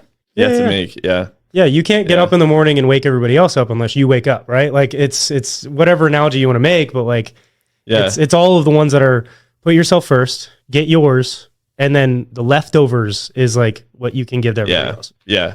It was tough because we were saying it was tough for me to wrap my mind around that, because I grew up in we've grown up in a very Christian household and upbringing. Yeah. And it's like in the Christian realm, it's very much of like, you're supposed to sacrifice yourself, sacrifice your wants and needs for other people. And so I guess I just kind of took that like way too far, and in a way that I was just kind of like, it says, love your neighbor as yourself. And so I was kind of leaving myself out of that picture. Yeah. You just don't you don't equalize the equation. Like, you don't cancel things out, right? Yeah. And so your scale is super balanced. Yeah. Or not super balanced, but like way unbalanced on terms of like, you've thrown all of your what was it? What did you guys call it? All of the repairs. Not widgets. I don't know. Kiyosaki or Rich Dad Poor Dad. Oh, doodads. Yeah, you put all your doodads, you lay all your doodads, like all the fixums and like all the whatevers that like your girlfriend has, your dad has, your mom has. It's like, I got to fix all this stuff because like that's what makes me. So a lot of part, you know, and I've suffered with this too, of like serving and being like a Christian man for the most part. You're like, oh, I got to be all service all the time, big, tough, strong, no tears, no nothing, no chinks in any sort of my armor or whatever. Nobody lives like that. It's so it is impossible. Yeah. It is like physically impossible to be like, no, I'm going to give all of myself to everybody, because there was really only one dude that did that. And it's really hard to live up to that standard. It's just tough. Like true. It's really, that's the thing. It's difficult. Yeah. Even Jesus though, he took time out of his day to like go bad days. He had super bad days. He had like 40 of them. Yeah. Where some dude was on his shoulder going, don't do this. This is a waste of time. Yeah. But he was spending time alone. Yeah. And bettering himself. Yeah. In those moments. So that's call it. He had to take a little chill pill. Yeah. And like go hang out. Yeah. I called it, I think I called it, you martyr yourself. Yeah. For other people. Yeah. But you can't do that. Right. You can't, because that's suicide. Yeah. Because it's just suicide. Your battery goes too low to where you can't charge give it. anything else. Yeah. Well, that's another thing that I came to a realization that because I'm doing that, like I can't even help the people. I can't even truly help them. If I can't help them in the way that I want to, because I'm just giving too much, where like I'm not bettering myself at all. So in turn, I can't even offer them the kind of help that I want to. Right. If that makes sense. Well, you have to enable yourself. Like that's really what it is you have to be able to take kind of what you have, right? And like take stock of it and go, okay, cool. I've got like this book, this whatever, this skill set, and then mold it into what everybody else wants. It's like, that's a tough thing to do. It takes a really long time. And like the people that are most giving and most philanthropic have a ton to give. Like it's exponential. Like it's the big donors, the big people that are making, you know, bigger decisions too. Like they're like treasure chests and things are like significantly bigger than ours. So we can't judge ourselves on the success that we haven't hit yet. Right. Like, and all of those people, every single one of those like success stories or, you know, biblical figures too, they all take time. They all take energy to dedicate to themselves. Yeah. And like, it's meditation. It's, you know, every single religion cross, you know, whatever theism you want. Yeah. Like mono, single, whatever.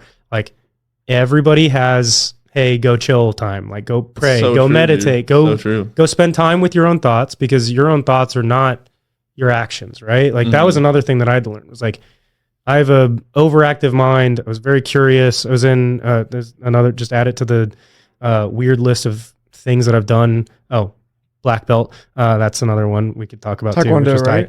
But Karate, black belt in Taekwondo. Just first degree. It was like 8. It's not still counts. Technically. Yeah. Could I kick somebody? No. Do I do it in my house in my underwear? Yes, absolutely. But gotta keep practicing. But the other thing was, like I got put into the Quest program in Texas, and that was like George Bush created it. It was for like excellence and intelligence. And again, I'm not claiming that I'm a smart person. Apparently I think I tricked myself into that. They gave me something to draw on, and I started drawing a bunch of random stuff, and they're like, oh, he's super creative. I'm just bored. Like you just told me to draw, and I was doing math earlier, and math is boring. So drawing is cool. You just gave me crayons. Either way, that fast tracked me into like 15 years of like Excel. So again, kind of talking about like what got me here.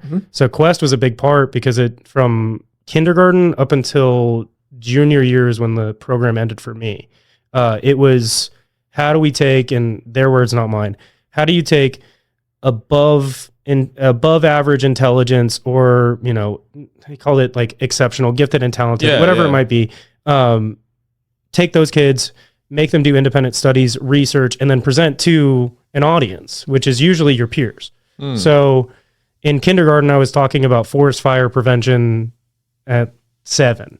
Like they just factory make you into like a presentation machine. And so the only issue with that is once you do it for 15 years as a kid, you get kind of burnt out from that. So I took a long time to like not talk, like fully form my ideas. Like I went dark mode. I'm sure Joseph might have noticed that, but like I had a bad breakup and I like go dark mode. I went like, and I want to talk about that. I know, like I didn't go to your wedding. There were a lot of things that like I couldn't handle because I had like, I was very traumatic experience. I got cheated on. It was not cool. But not to get into it, cause that's just a completely different story. It's also a low point, and I don't know if it's beneficial to talk about low points like that. Either way, I'm open to talk about it if you guys have questions about it. However, it's just like a weird thing. Either way, I'm glad I'm out of it because it's a lot. Again, it's your 40 days and you don't really talk about that, right? Like I think that's another tool of it is you have to, I watched the Zack Snyder, Joe Rogan interview. I and like, seen that one yet. it's good. It's really good. I mean, all of them are good. Yeah. But it's, talking about just the, like going out into the wilderness and like coming back. And like, I had to do that. Like I had, and in whatever risk, I'm not equating it to going like fighting a wolf, but like, but you have to go out, you kind of have to like face your demons and be like, okay, like what went wrong? Like that was a big thing for me. It was like, what went wrong? How does that work? Like how did you get to this point? Yeah. And then where do you want to go? Like, again, so positive mindset stuff is like, I had to commit to that. I was like, in a way, in my mind, it was kill your old self, renew, like, like complete rebirth of mindset, actions. Like, not a runner, decided to run for an entire year. Like, didn't want to do that, got up every day and did it. Like, did the whole Strava thing, like, ran with my buddies, tracked miles, all that stuff. And so again, it's a lot of hard work. Like, so again, I think tailing all the way back to like that initial question that we just that I tangented off of. But like, it's a lot of hard work. It's, I'm not done, clearly. Yeah. And nobody's done. I mean, it's a journey. Right. But, and it's also like, the other part of that is don't be too hard on yourself. I think that would be like the third thing that I would learn in my 20s is like, just don't be like, go slow. I think number 2 would probably be just like, learn the general rules of like respect, like general rules of respect and like just general hospitality. And then the third one would be like, just like learn to take time and understand yourself. And again, that's kind of what your 20s is for, like entirely. Yeah. And again, I'm saying this like fresh out, like literally 2.5 weeks or 3 weeks out. Like I know nothing, but I know that it's working so far. And I know that I've been in a better mood for way longer than I have been ever than I was with an old mindset. So so after you had the breakup and you went, because I did notice that. I noticed you kind of dropped off, and I figured, I was like, I think he's a hard reboot. He is like literally a hard reboot. And you see all the sort of cliche things on social media about like, you got to do this and do that and go and cut everyone out of your life and go over it. And I think that there's a toxic way to do that and there's a healthy way to do that. Oh, absolutely. It seems like you've come out the other side much healthier. Oh, can you 1,000%. Can you just give us like a snapshot of if someone is either going through that or wants to know what it looks like to go through that in a healthy way, where they do have a big traumatic event, whether it's losing a parent or having a breakup or whatever it may be? How do you do that without like destroying your relationships or in a toxic way? Like, what does it look like for you that you did it in a healthy way? So I have no idea how to answer that. Mainly because I was given a lot of grace, not only by you, but by like my brother and my parents. Like it was like very obvious that I was going through problem, or that I had like a mental, not, I wouldn't call it even like a breakdown, but it was just like I needed to reset. Like there was a lot of stuff that I had to take stock of. Like I was getting into a new job, getting into software, and like I'd always been in software, but which we can talk about in a second. Like getting out of it too was kind of a part as well. But one, I think having a support system, even just like tangentially, right? Like, and I mean that as like having parents that still love you is like super tight. Like I'm so happy that they were understanding enough to go, Zach, and again, that was from knowing me and growing up with me and like watching me develop. They were like, oh, needs his quiet time. He'll talk to us when he talks to us. And I tried really hard to, I guess, just set that up in a way. I guess if that's what I did, and I don't know if I did a good job of it. I know I just did what I could, right? Which I think is the other part too, is like, that's where, you know, and Zach, I'm not saying like go off into the forest or anything, but like, hey, why not? Like I had to like delete social media stuff, and like it was really like as ultimate as like if I had to frame it as, again, like killing my old self and kind of getting not born again, because that's a completely different thing, but like I had to reinvent myself, I think is the better word. Yeah. My dad says that you have to reinvent yourself like every 5 to 7 years, which I love the way, I love that phrase. Yeah, because it's really true. Yeah. And I've been I on LinkedIn, I call myself an inventor, because that's like what I did growing up. And like I've always been a creative kind of like flow person of I want to make something of myself. Again, if I had my druthers, I probably wouldn't be on podcasts. But now I want to be, because I want to get messages out. I want to talk to people. I want to like expand. I want to talk to people about my attitude, and that, again, kind of doing this is kind of a remedy for it. Is like, you come out of the hole and you're like, dude, I got out. Isn't that tight? Isn't that super cool that you can reinvent yourself, that it is possible? Because a lot of people don't think that. A lot of people are like, oh no, that defines me. That's my message. That's who I am. It's like, no, you get more information, you learn, and then you can go, oh, the easiest thing in the world that nobody does is go, yeah, I was wrong about that. I changed my mind. It's like, dang, dude. You just changed your mind. Yeah, it's okay. You did it. Yeah. It is like, hey, my dad does not watch the Cowboys anymore. Why? Because they fired Tom Landry. That was like 400 years ago. You can just change your mind. You can just be like, hey, I'm not doing this anymore. It doesn't like, it gives me a lot of pain, so I'm not going to do that anymore. Yeah. Like, it really is that simple. Yeah. Yeah. Nobody's forcing you to do anything. Slavery has been gone for a really long time in America. Not getting into that. But like, nobody's commanding you to do things. And then the other part is we live in a very free place, which affords us the ability to reinvent ourselves as much as we want. Yeah. Like, and that doesn't mean like, that means business, it means personal, like literally you can just file bankruptcy and just go next level, go do something different. Like it's never too late, I think, is the other part, is like slow down. And then it's also never too late. You have so much time, and people think, oh, it's like 100 years. It's not a lot. It's like, it's a ton. Yeah. It is a ton of time. Like your 20s are for figuring stuff out. I'm still a baby. I'm in the first third of my life. In 3 years, less than 3 years, I'll be in my second third of life. That's where like stuff starts cooking. That's where everybody starts getting successful. Like you're at like all the athletes start to retire, and then they go on and they take their gajillions of dollars and they start making like IHOPs and like Waffle Houses and like cool stuff, and like building franchises. And like Kobe did a ton of art. Shaq is now like Papa John. Like literally you can and everybody recognizes Shaq now as not, I mean, they don't, but like they recognize him as TV personality Shaq, guy on TV, TNT or whatever.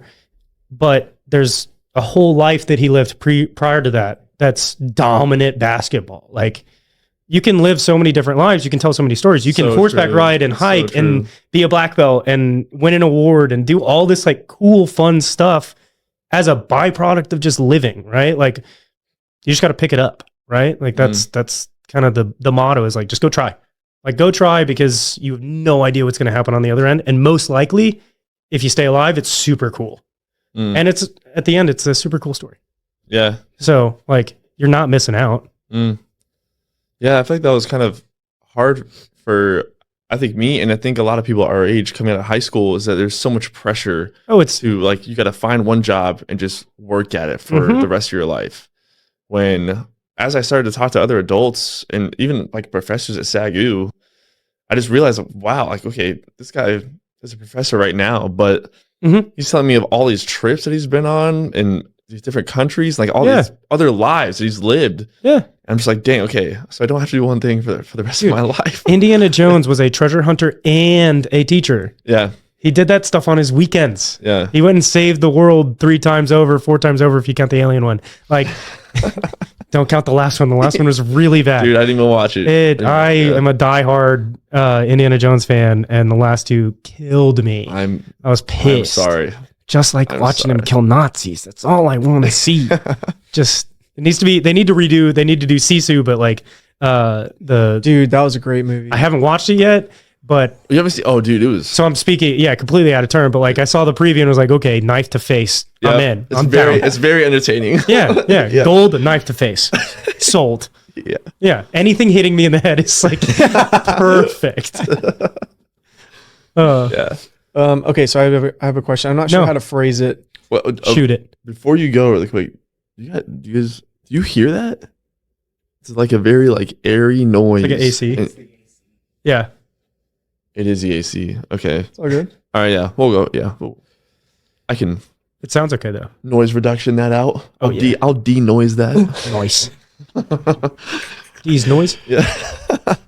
Sorry. Go ahead. So I'm still trying to figure out. It's gonna be a serious question. How to phrase it. It kind of is, but like trying to figure out how to phrase it. Sure. Inside. So first of all, you what I love about talking to you, and anytime I got to hang around you, was how down to earth you are, and you're so.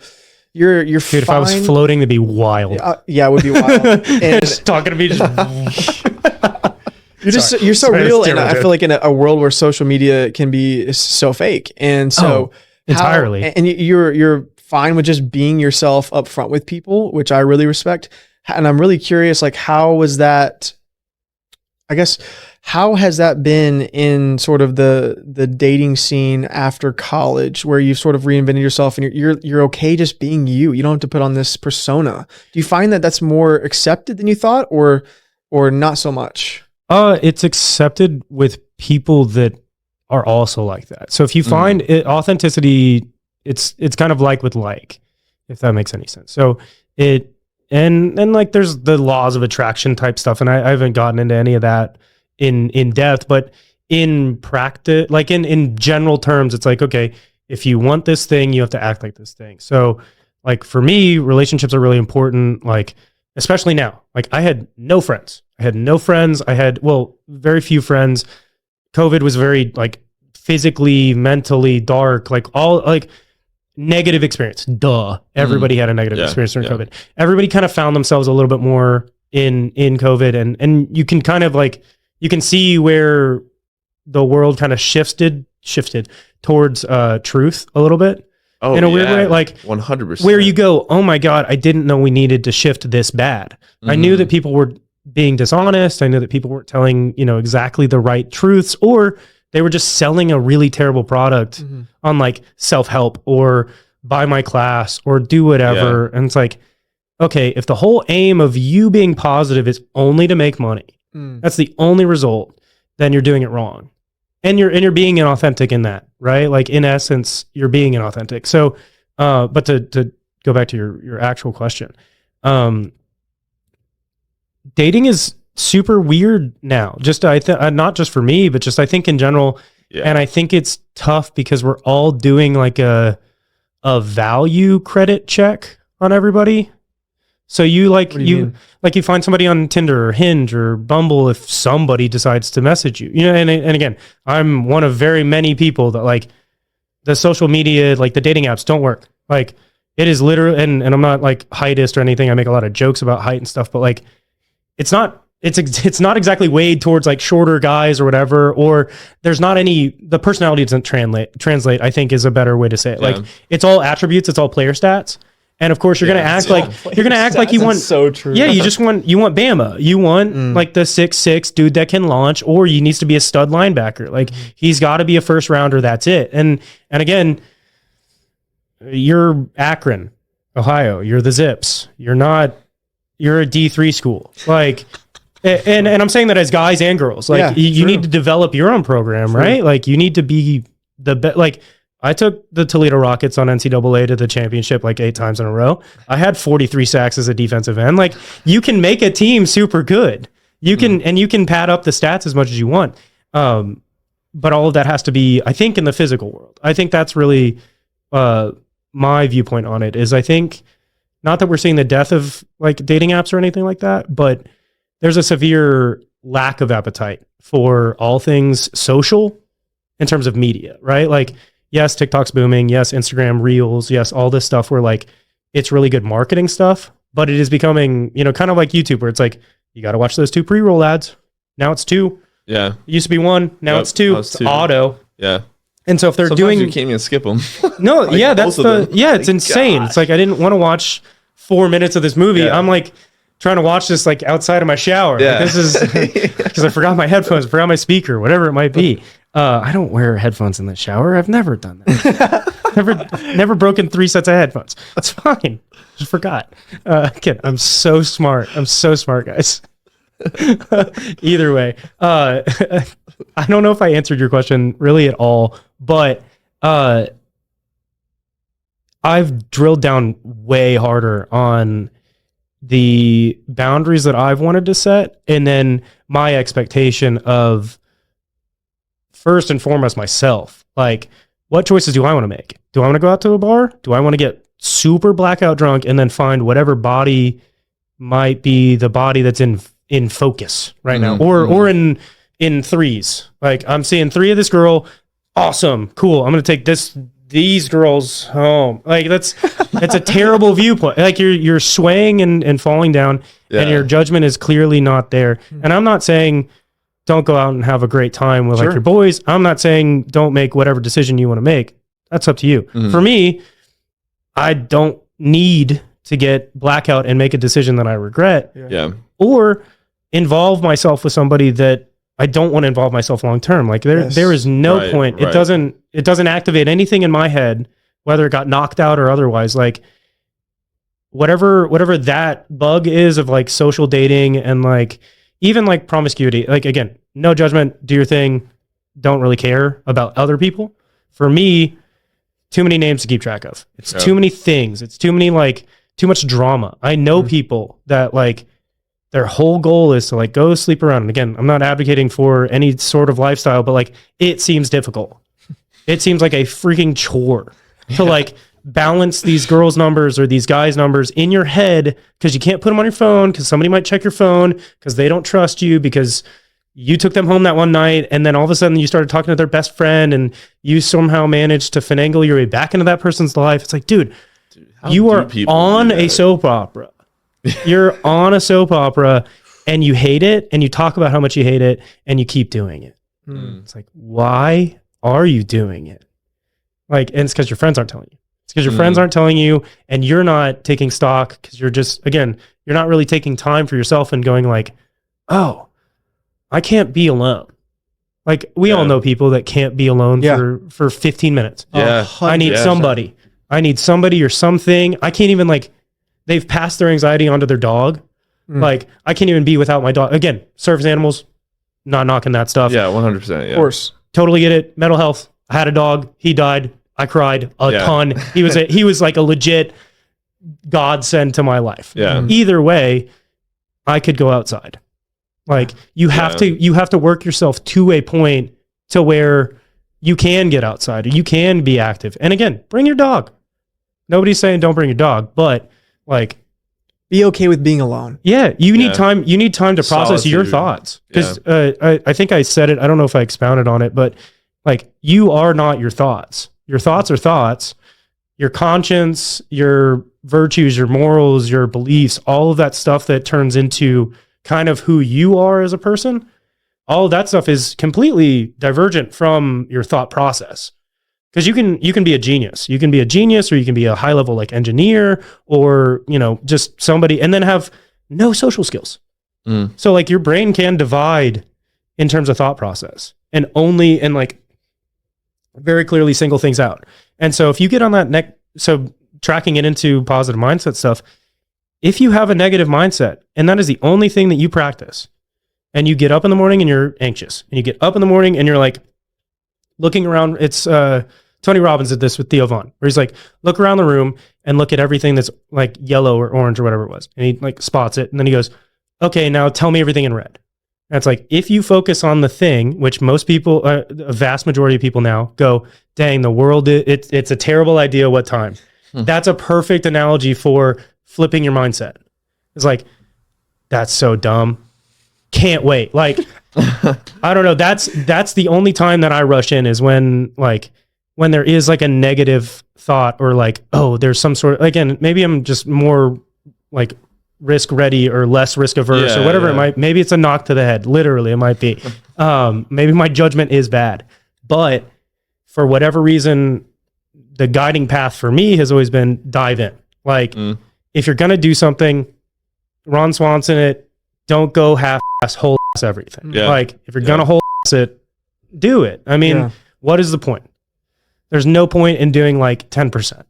Yeah. You know, unless that 10% is your 100% and you're just chipping into the group. Sure. But I don't know about many people that are doing that. Most people are just kind of, you know, sandbagging it, to be completely honest. Yeah. And I don't get me wrong. I'm the exact same way. I have no other, you know, beliefs or thought patterns that are different than anybody else's aside from getting up in the morning and literally for 30 days doing 3 affirmations, talking about what I liked to myself. Nobody else. Get up in the morning. It's all dark. And you go, oh, I woke up. That's tight. Oh, cool. I like my boots. Those are cool boots. I'm glad I get to go like work outside. That's tight. Oh, my water's running. Everybody else is not on the hospital grid and I'm on the hospital grid for electricity and water. How awesome is that?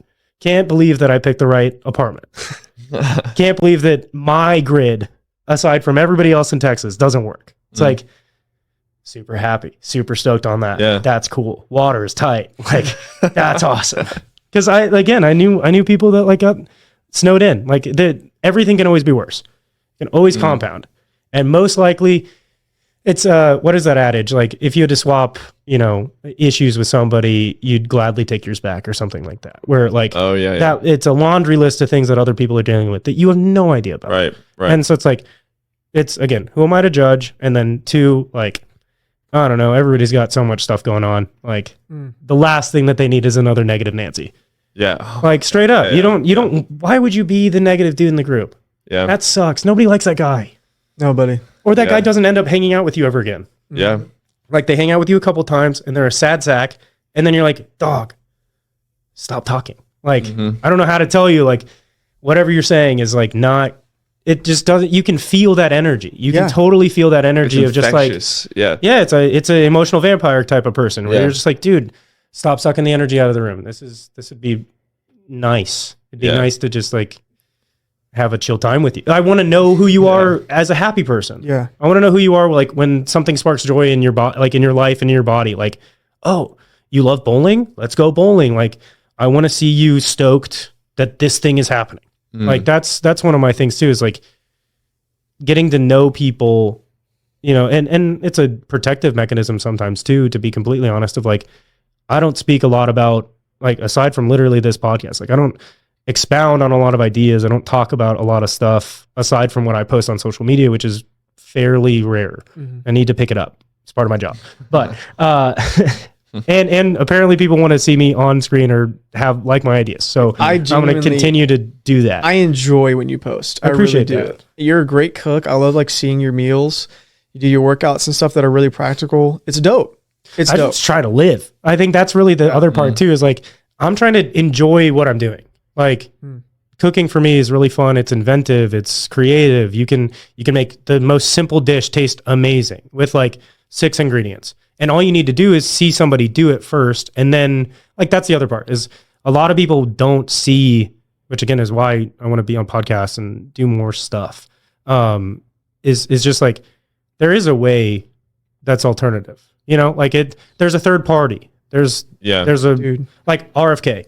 Genuinely love that man. I want to figure out a way to meet him. He's coming this weekend. I need to figure out how to make $1,600 and go like shake his hand because I like him and I like what he stands for in terms of the pursuit of truth as an alternate for Geezer 1 and Geezer 2. Yeah. Like, no offense, super old, go away.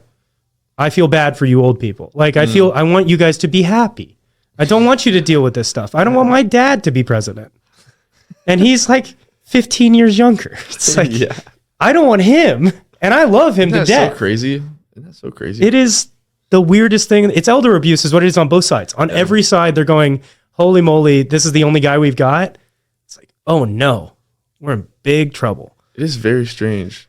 I mean, this is totally off topic, but I feel like, because I think about how even just, I don't mean to dive immediately into politics. Yeah, well, no, I'm just saying, like, even like throughout ancient history, like the leaders of tribes and clans were like the most able-bodied. Absolutely. Like, RFK can do a backflip. Interesting. Yeah, he can. I like dude, literally that was a turning point for me, was watching him be physically active and then go talk about an issue with like facts, receipts, like statistics, things that he believes in, and then he goes, "You don't have to believe me. You can believe paperwork, or you can believe the mentality, or take one thing from me." Like he's not trying to win races; he's just trying to like be better, and it's pretty evident. Yeah. And again, I think whoever you believe are, or don't believe, you can respect that. Oh, absolutely. Respect that. Both of them do. Both other candidates do. They just haven't said it out loud. And I just wanted to touch on something you said just before that, was about sort of the podcasting thing. I think one of the reasons we started this was because we wanted to be able to like give a voice to people like you that have kind of been in that spot where like, I'm just going to go and make myself better. I'm going to swim against the current. Yeah. And it's been really cool. That's partly it. But also the other part was we have this dream to have this coffee shop where it can be more community oriented, where we can kind of have this Valerie called it, our last guest called it, or second to last guest, she called it a third place. Yeah, absolutely. We don't have the third place anymore. It's just work and home. One thing I actually know about. I actually went to school for this. I'm not just yeah, exactly. This is good. So we like, you know, of course it's like, okay, coffee, great. People go to coffee shops, but most of the time it's just, you got your headphones on, you're working, which is fine.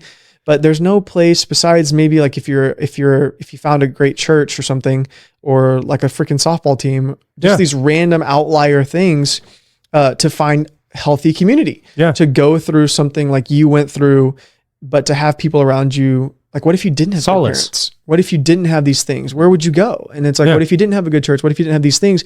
And so as we've been able to do this podcast, we've been gathering information to see, are there people who would even want to come to something like this? Is there a need for it? And it's fascinating that each person we meet who just happens to be in usually their 20s. We had one guy that was in his 40s, which is cool.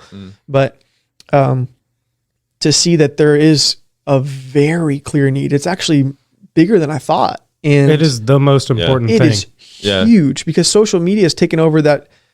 It's a surface level, sort of this like rotten it's a force field community level where it's like you get to be a part of something without being known, but everyone needs to be known. Yeah. And so what if we can create a spot that's something where people can come, and it's like a networking group, but for younger people, but you can also come and just hang out, or you can also come and do work. Like, it doesn't have to be this one thing, because there's not something like that for our age group around. It's also like not even pay as you go, but it's not costly, you know, in terms of, you could go there for free technically, you know. I don't know what the model is for you guys, but like, I would encourage either minimal payment in terms of like a subscription, or, you know, if there's access, and again, monetize it, because you probably have to. But you can do that through coffee, or you can do that through, because you got to pay for the building, pay for all the stuff. But that's not to say that gentlemen's clubs in the root of what they were, it's not a strip club, but like the Explorers Club back in like the 1900s, or like the Adventure Magazine, stuff like that, where they had legitimate places to go. Some, you know, even the old dudes, or like the Roosevelt types of like gunslingers and rabble rousers and all these guys that like typically wouldn't fit in like a little white glove, like fancy tea party. They need a place to go. I mean, again, we're seeing decreasing. There's a like weird attack on like, people are attacking the wrong kind of masculinity, like very clearly, and then pumping up and promoting a very toxic, because there is toxic masculinity. In sociology, you learn the different dynamics between like males and females, non-binary, like intersex, like all of that stuff. There's dynamics to it. And when somebody tries to control certain dynamics, or want to promote only one ideology, cultures don't work like that. When you promote the single thing and you just go, nope, this is it. This is the only answer. There's no other back routes. There's no back road. There's no mud road. There's no emergency exit. Like, this is it. The only thing you can think is this thing, and that's it. It's like, that's not how the world works. And the majority of people are going to clash on that. Yeah. And mainly because they want to just be free to express their own thoughts. Like, literally, I'm doubling down because you said I was wrong, so now I'm going to double down and be extra wrong, right? And then like that just perpetuates it. It's like, okay, so you're calling me a pig, so I'm going to double down and be way worse. It's like, have you guys learned nothing about like compassion? Not you guys, but like, have people not understood that like you can't hit somebody and then go, no, but I love you. It's like that clearly, like history tells, like it's a tale as old as time. People do not respond well to that kind of like non-constructive like criticism or critique. Like True. It's a lot of tone too. There's a lot of people that like do not understand just basic conversation too. It's all got to be an argument. It's got to be a debate because I'm right. Yeah. And Bringing back because critical thinking. well, and it's, I can't wait to post this. I can't wait to own somebody on the internet. Yeah. Flip it. I can't wait. I cannot wait to show how I beat this person. And it's like, Yeah. you do know that you could just have a conversation and Yes. and then become friends, Yeah. and then you don't have to post about it. Crazy concept. Wild. Crazy concept. Don't talk about it. Just be a dude. So weird. You just got to document every single thing. I don't understand that. I mean, have fun, shoot stuff, be creative, but like I don't care what you had for breakfast just as much as you don't care how much I had for what I had for breakfast. And if you did, you'd text me, right? Like if you did, you'd message me or whatever. Either way, don't get in fights on the internet. It's just so silly. Yeah. That's a waste of time. Yeah. That's something we talked about a few times where it just seems like everything that's out there where they'll have like the whatever podcast or these other platforms where these two polarizing views are just like going at it. Yeah. Go fight each other. Yeah. And there's no one's actually trying to find a solution. No one's actually trying to find common ground. It's just like, it's how entrenched can I be? How much of a stalemate can we get? Like they fought a war like this and it didn't work. Yeah. And I mean, I can't lie. It's entertaining a lot of times to watch that stuff. Yeah. It is entertaining. But it's the exact same thing as WWE, or if you've ever watched a soap opera. Soap operas are wildly dramatic and wildly entertaining. Don't make them real life. Like that's, you don't need to have like an affair with your cousin and then your cousin's cousin who's actually his identical twin, like literally gets into that minutia of how people argue with people. And then like you get that tribalistic stuff, like that reaction, which is I'm over here and you're over here, you're the other. Yeah. And then I'm the other to you. And it's irreconcilable. Yeah. We could never change. How dare you ever speak to that person? How dare you ever talk? It's like, how do you resolve anything? Like, how do you have an argument with your friend over like picking a restaurant? You're just diametrically opposed. You're just going to go outside and duel each other in the street with your camera phones and just hope for the best. And then whoever gets more likes gets to pick the restaurant. That's a stupid way to do things. Like, and that's kind of how we make decisions right now is, hey, this person says this thing or this policy or this stance. And it's not even for their constituents. It's not even about us, right? Like it's about me owning that guy and me making the right insult at the right time in the right venue for the right audience because I think it's going to move the needle so that I can control more things. And it's like, that's not, one, it's not democratic. And then two, it's like fundamentally not free. Like it's exercising the most amount of control over somebody. Yeah. When in reality, all the three of us want to do is have a place to go sit down on like a comfortable couch without having to spend $50. Dude. Like that's the reality. That part. Yeah. Yeah. You just want to hang out. I don't want to have to pay for everything. I get in my truck and I spend $45 like every day. Dude. I get in the car and it costs me money. Like to do anything. Yeah. So like, I'd like to live without it being like a surcharge. A note on that too, on what you asked about, sort of just about the model. We want to get this podcast to a place where we can use that revenue to start the coffee shop. Yeah. And then one of the biggest issues we see, especially in Round Rock, is there's not a place that's open late that's not a bar. Right. The library is closed. Everything else is closed. Public library is a great example of a third place that got crushed. Yeah. Past 7 o'clock. Absolutely past crushed. 8 o'clock. It's closed. And so it's like, well, what do you do? You can go hang out with your buddy's house, but then you have like 5 people there. Well, and then you're like imposing and like you want to have, again, the third place is really nice because then your buddy who's tired from a long day of work can hang out with you and then go home. Like go home. I'm a massive proponent of like I'm a 2 beer guy. Like I would love to be a 2 beer dude. Do I end up being like a 6 beer guy all the time because like you fall into that? Yeah. Because you want to hang out with your friends and you want to do that. But if there was a place where you could, all communally go, not spend like an arm and a leg at doing the thing, just even getting there. Like Uber there and back's $40 just to be safe, right? Yeah. You don't want to drink and drive. So Uber there and back is $40. And then you got to pay for drinks and you got to do all that stuff. It's like, what if we all got in one truck, we had one DD, and we went to the third place or we went to the second floor experience, and like you just go and you get to hang out. And then whoever wants coffee, whoever wants water, whoever wants a beer, whatever it is, they hang out. And then, you know, Joe's got to go home because he's got a wife, or Tim's got to go home because he's got kids or whatever. It's like you have that ability to leave instead of that weird draw of, well, I'm here, I've spent money on an Uber, I might as well make my money out of it, or like make the most out of my money. So what I'm going to do is I'm going to get obliterated drunk, because what's the point if I'm not Ubering home blackout, right? Like that's a lot of people's mentality, is like get to a bar, get as drunk as possible, as fast as possible, either find somebody or find nobody and strike out and go home, and do it all over again every weekend. Yeah. And then they're curious why they haven't gone anywhere in life. They're curious where all their money's going. They're curious where all of their community is. And it's like, and again, not knocking like anybody's particular lifestyle or anybody in particular, but like, that's not a very fulfilling life to me. It seems like you don't really get it. You seem like you would just be spinning your wheels on that. Yeah. And I think that's, so long story short, I think that places that you guys are designing and building are really important, because the general narrative and the general idea that's being promoted is, no, just spend all of your money. And again, the World Economic Forum has said this before. You will own nothing and be happy. That's terrifying. That is scary. Not even that I want to own anything, but in particular, I don't want you to have control over me. Just as a fundamental like principle. It's like, I don't tell you how to do anything. Don't tell me how to do something. Mm-hmm. Yeah. If you ask me what to do, I'll give you advice. Right. Otherwise, stay out of my lane. Yeah. I know what I'm doing, sort of. I don't know.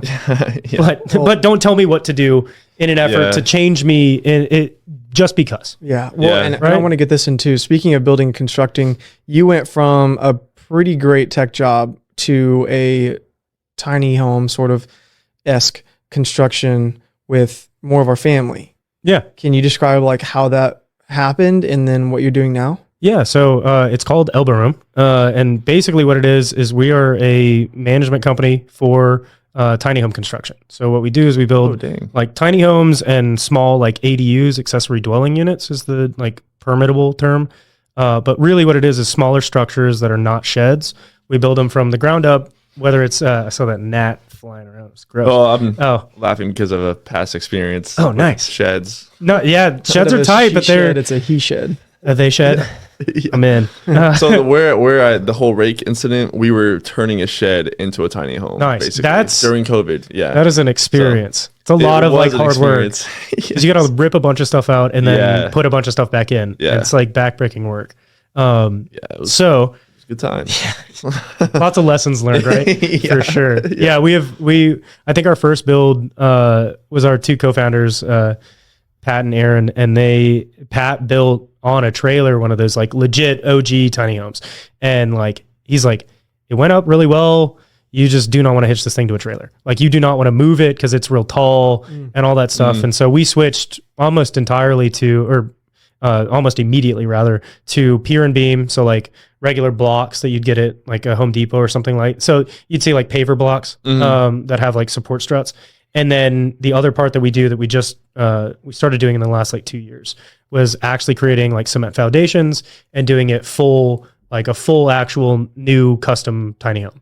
Essentially, like we have specific builds. We have a configurator that you can tap on the like the actual website. Yeah. You can design it, and then depending on what we want to do with it, depending on what you need, like we don't want to put pier and beam underneath like a home gym, because you're gonna be jumping, you're gonna be moving. It's gonna unsettle the actual foundation, rather than have a regular slab foundation that allows you to build something with some structure and can survive the impact of somebody doing like burpees or box jumps or like, pulling on like cable machines and things like that. Yeah.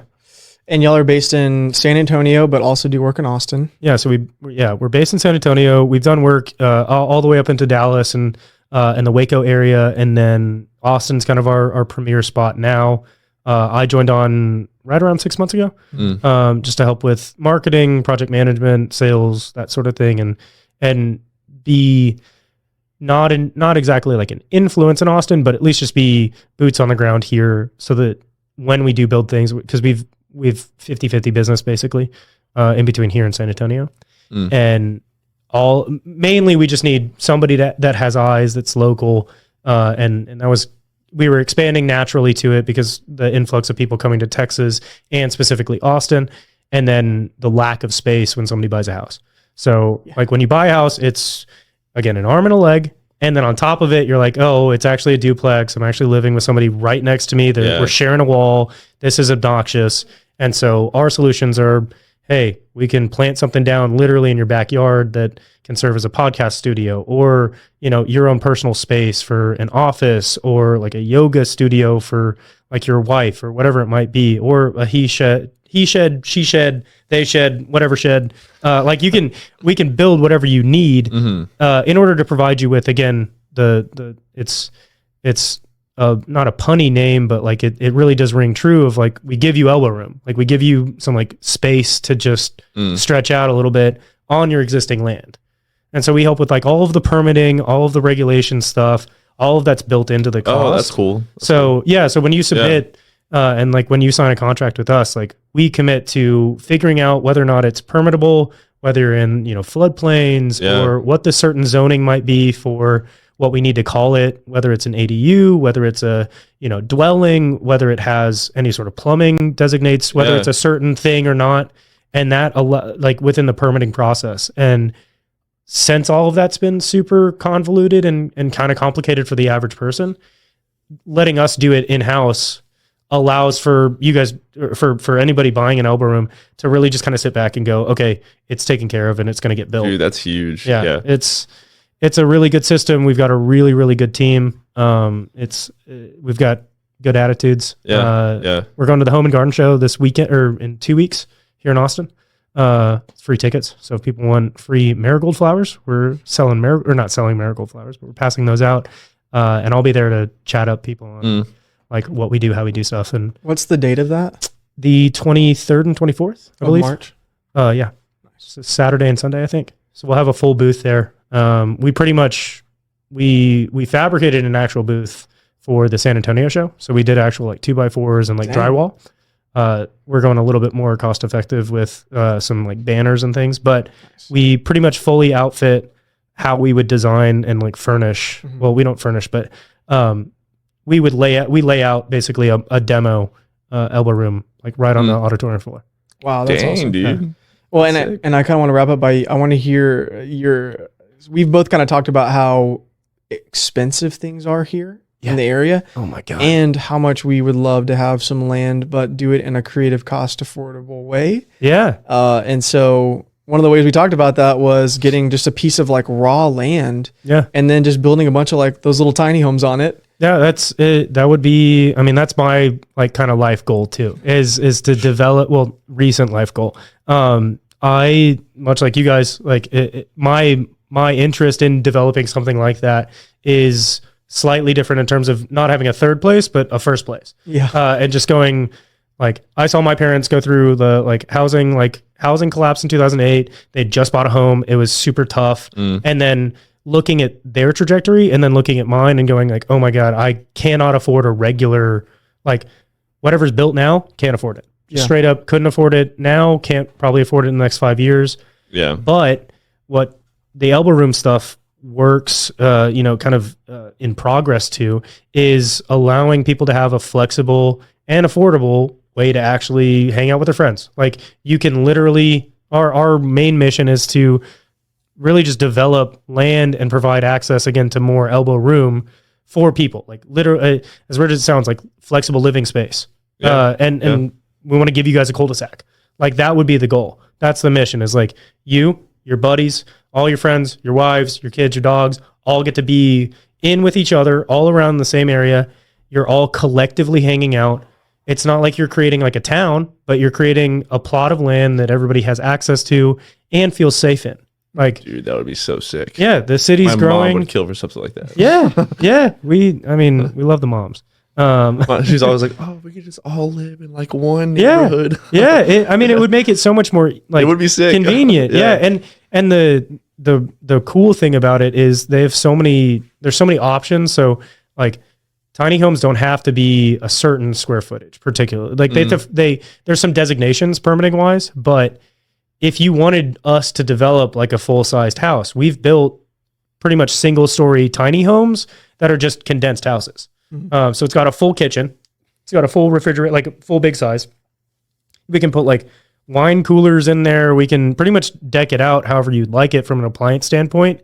And then we fully, we design it to have actual bedrooms, actual bathrooms, cabinets, kitchen cabinets, living spaces, outlets. Like, it's not just a shed. Like, you don't have to worry about installing cable. You don't have to worry about installing like light fixtures and doing all that stuff, because we're constructing a what is virtually a new build for people. And again, making it affordable versus, hey, please spend $1.5 million on a house that usually should cost like $3,600 or $36,000. Like, we can build it, with obviously like a slight markup or whatnot, but like, the construction is extremely quick, and the process to building a tiny home and the permitting that allows for it really, really does afford way more flexibility and way more options to people our age, our generation, generations to come, in terms of fabricating something that's actually sturdy, that's usable, and that you don't have to particularly rent. Yeah. Right?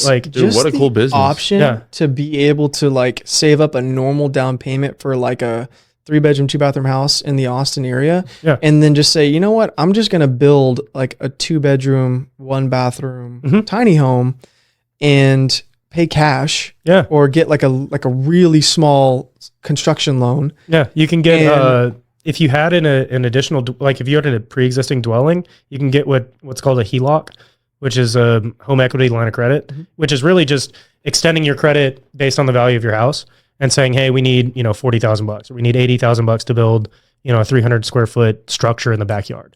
And then again, the only issue with that would be getting through the permitting process, which is what we help with. Like that's our primary function, is getting through the permitting process and then actually doing the build. Yeah. Because that's where everything gets stuck, is you get like some general contractor and like they don't do the permitting. Then you have this weird shed kind of structure thing. And there's not really a big plan because you and your wife decided to like draw it up yourselves. And it's like, no, we can do architecture planning. We give you a plan set. It's all digitally built out from a scheduling perspective. We break ground and we tell you exactly what we're doing from like a week by week basis. Or even really more cool. frequent. So I love that, dude. You're just through the whole process. Yeah. But even just like, say someone got some raw land or something, like to be able to pay cash for like we live in a 2-bedroom, 1-bathroom apartment, to be able to buy that and have it built new and then have no mortgage.